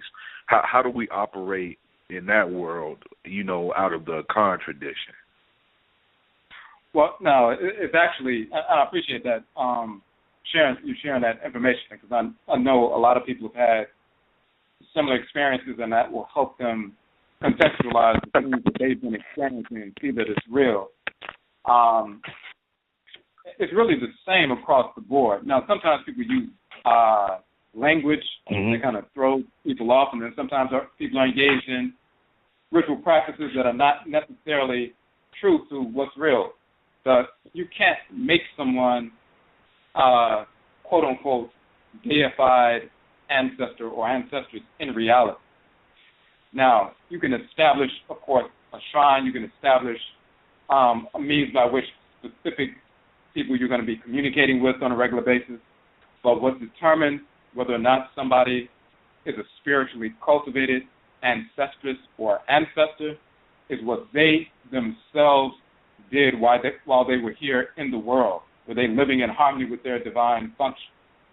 And that goes back to talk about the balancing of the scales and the heart and the feather and everything else. Major Kamit, that test to see how you function in the world, that's for every individual person. If they become Ma'ah Shed or Ma'ah Keru, meaning they live in harmony with their divine function, then they can live in that realm of the ancestral realm with the other Nananom and Ntafo spiritually cultivated ancestors and ancestors, Egungun, who are living in harmony with order as well. There are some individuals who did not do that. They were engaged in foolishness while they were here. They made their transition. They're still like that. You cannot elevate them and make them spiritually grounded just because you engage in a ritual. That's impossible cosmologically, no matter what group somebody is from. Your development is based on what you do yourself. Now, just like if somebody is here, yes, you can give people advice, you can do certain things here and there for people, but at some point they are going to have to live in harmony with the function that the Supreme Being gave them that's encoded within their own Afra. And you cannot do that for them. The Abosom can't do that for them, and the Ntafo can't do that for them. Only they can do that. The Abosom gives them the power to execute, and the Ntafo give us the guidance on how we should execute, but it's your responsibility to execute. It's like a child growing up. At some point, the parents, allow the child to grow up and make their own decisions. They'll give them guidance, but they can't live the child's life for them. It's the same thing with this kind of spirit. You cannot make them spiritually mystical or something. They set their own table by what they do in the world. And they have their own karma and everything else. So when we're establishing, and sometimes people, it's semantic when they talk about it, and some people are actually living a misunderstanding of that, and they're thinking that if they do just certain rituals, they can elevate their people, and then they can just start doing divination with them, and it doesn't matter who, as long as they did a ritual to elevate them, and now they're spiritually clean.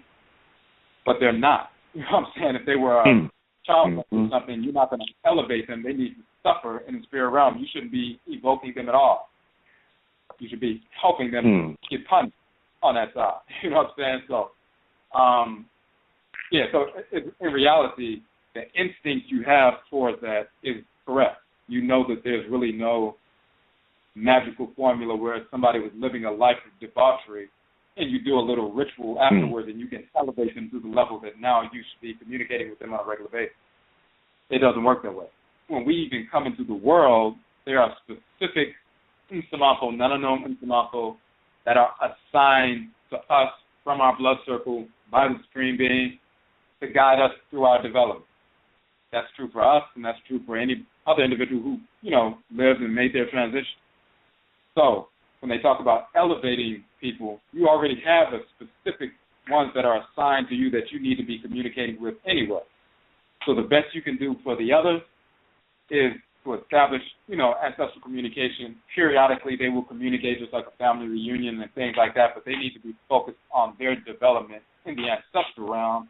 They don't have that much time trying to do a whole bunch of guiding over here when they didn't get their stuff done while they were here. So they're going to live in the ancestral realm and deal with, their own development there. Every now and then they may have something useful to contribute, but it's the ones who completed their development, became Nananom while they were here in the world. They're the only ones who have the responsibility and the capacity to assist us in reality on a consistent basis from Asamanu, from the ancestral realm. But that's not just Akan, that's really across the board.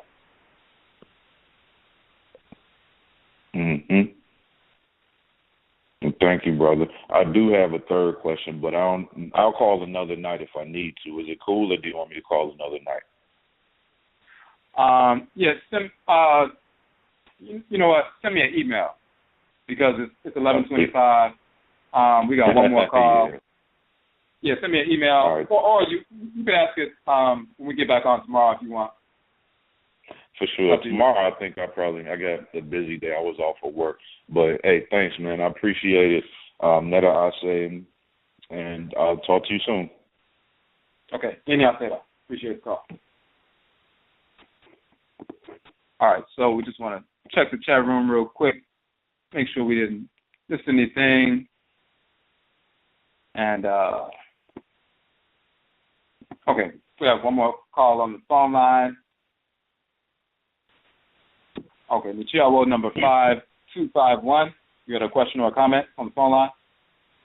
Hi, Brother Quincy Michiamo. I had a comment and a question. My comment is, regarding about Hispanics or whatever.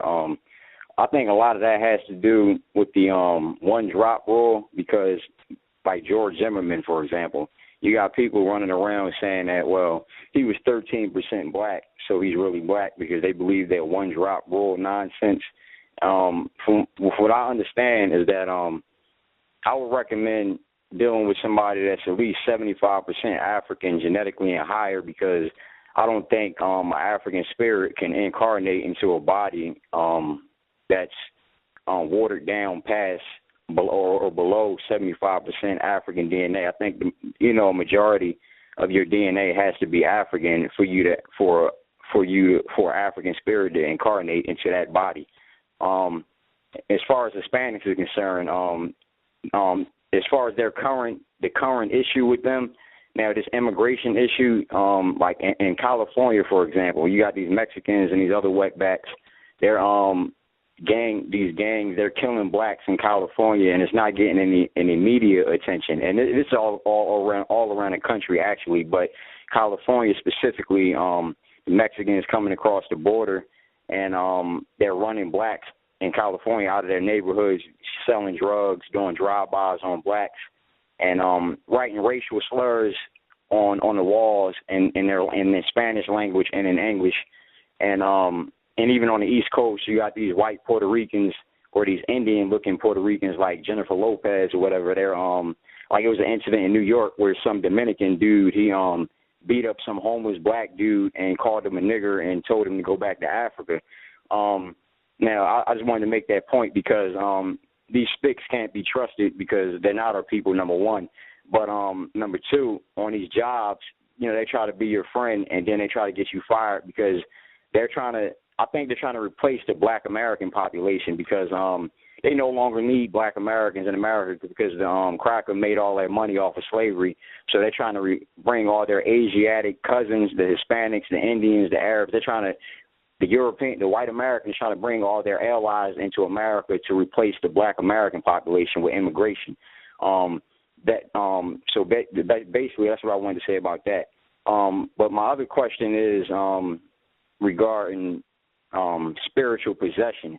Now I was doing some research on YouTube and Google in general, and people were saying that when they were possessed, like a mambo or something, that they don't remember what happened during possession. So my question is, like during possession, do you forget everything that was said during possession? Because my thing is, what would be the point of being possessed if you're not aware of what was being said? So it's like you can't gain any benefit from the information that was given because you basically you weren't aware of the possession that was happening, or you weren't able to hear anything. So my question is, during possession, do you forget everything that was said, or are you aware of everything that was said during possession? And is there a possibility to get to a level of communication with spirits on a level where it's direct, like somebody's talking to you, like we're talking now, instead of like subtle signs, like reading cowrie shells or something? Is there a way that you can get developed to a point where you don't even need those tools, and it is just more direct, like that movie Sixth Sense? You just see them in a room and you're talking to them. So that's basically what I wanted to say. Yes. So, and as a matter of fact, the previous caller, when he was talking about his uncle, saw the other relative sitting on the bed and so forth, and he was talking to him, and he got that information. And you'll find, talking to certain family members and other individuals, you'll find that some people already have that capacity where they can see their grandparent or see their deceased brother or sister or see somebody else, and they can sit there and tell you what they look like and what they're saying and have that kind of communication. So it depends on the person. Some people are more clairaudient. They can hear the communication, but they don't see anybody. Some people are more clairvoyant. They can see them. Kind of depends on the individual. But yes, definitely that's true, and it happens just like the brother was talking about earlier.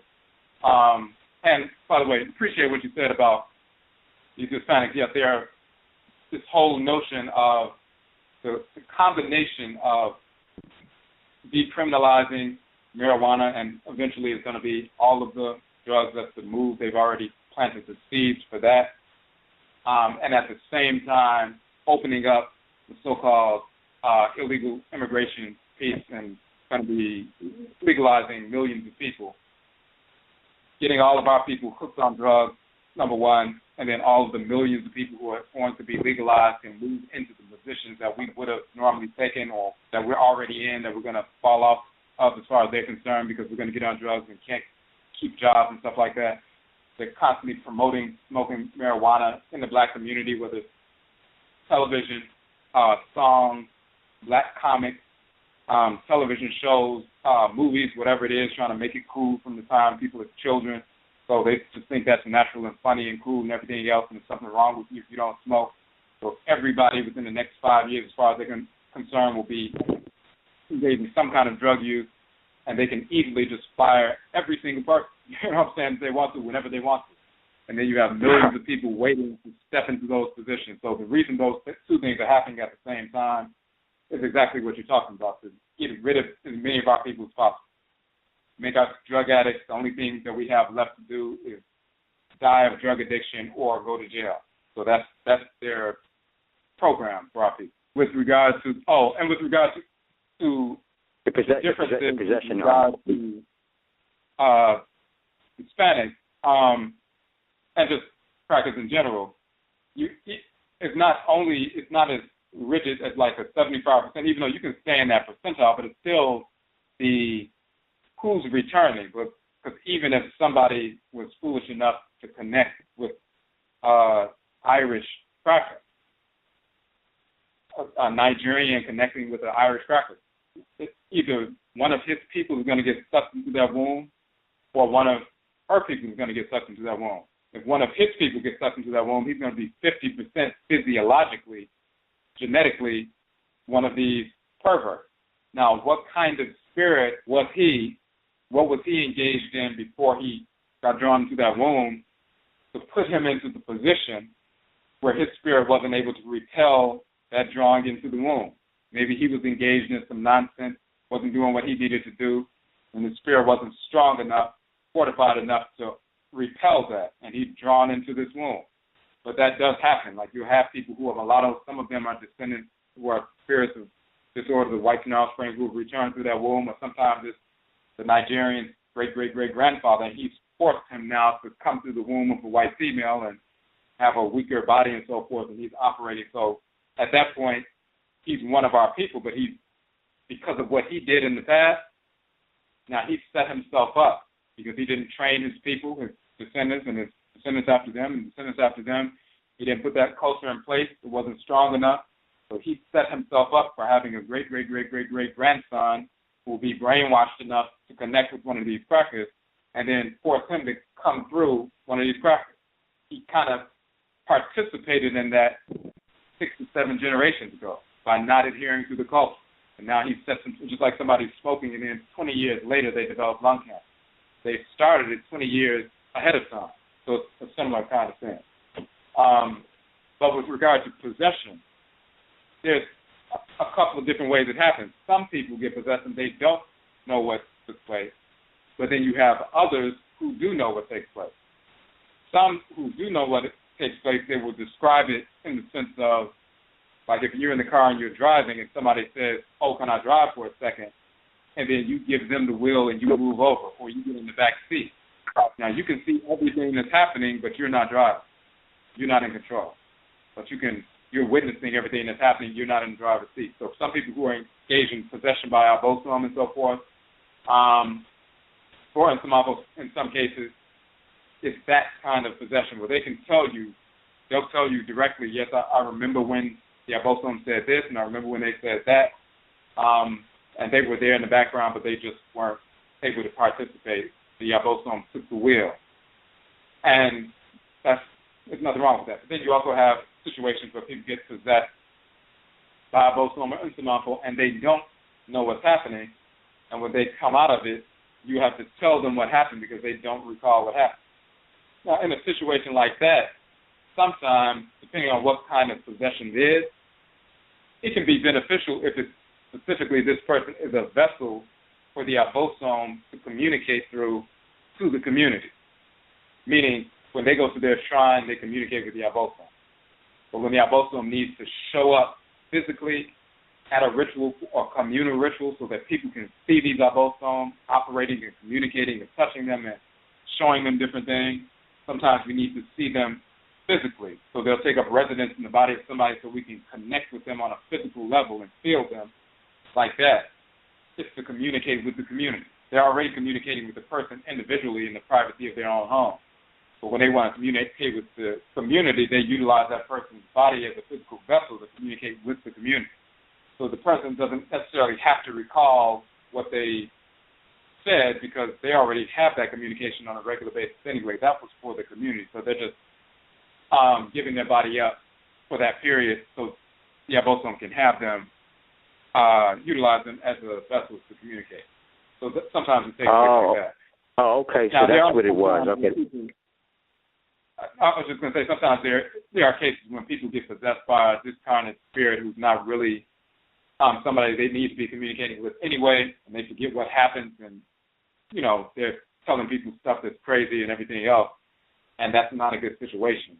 But there are instances where the Abosom will simply use the person as a vessel to communicate with the community. Oh, okay. That's what I was concerned about. I was about possession where, like, you being possessed and information is being told to other people, but you're not benefiting from the information. So basically, within on a personal level, that Abosom or not only Ntafo, on a personal level, they'll give you information, but when they possess you, that's for other people. But you do get the same information when you're interacting with them on a personal level. Okay.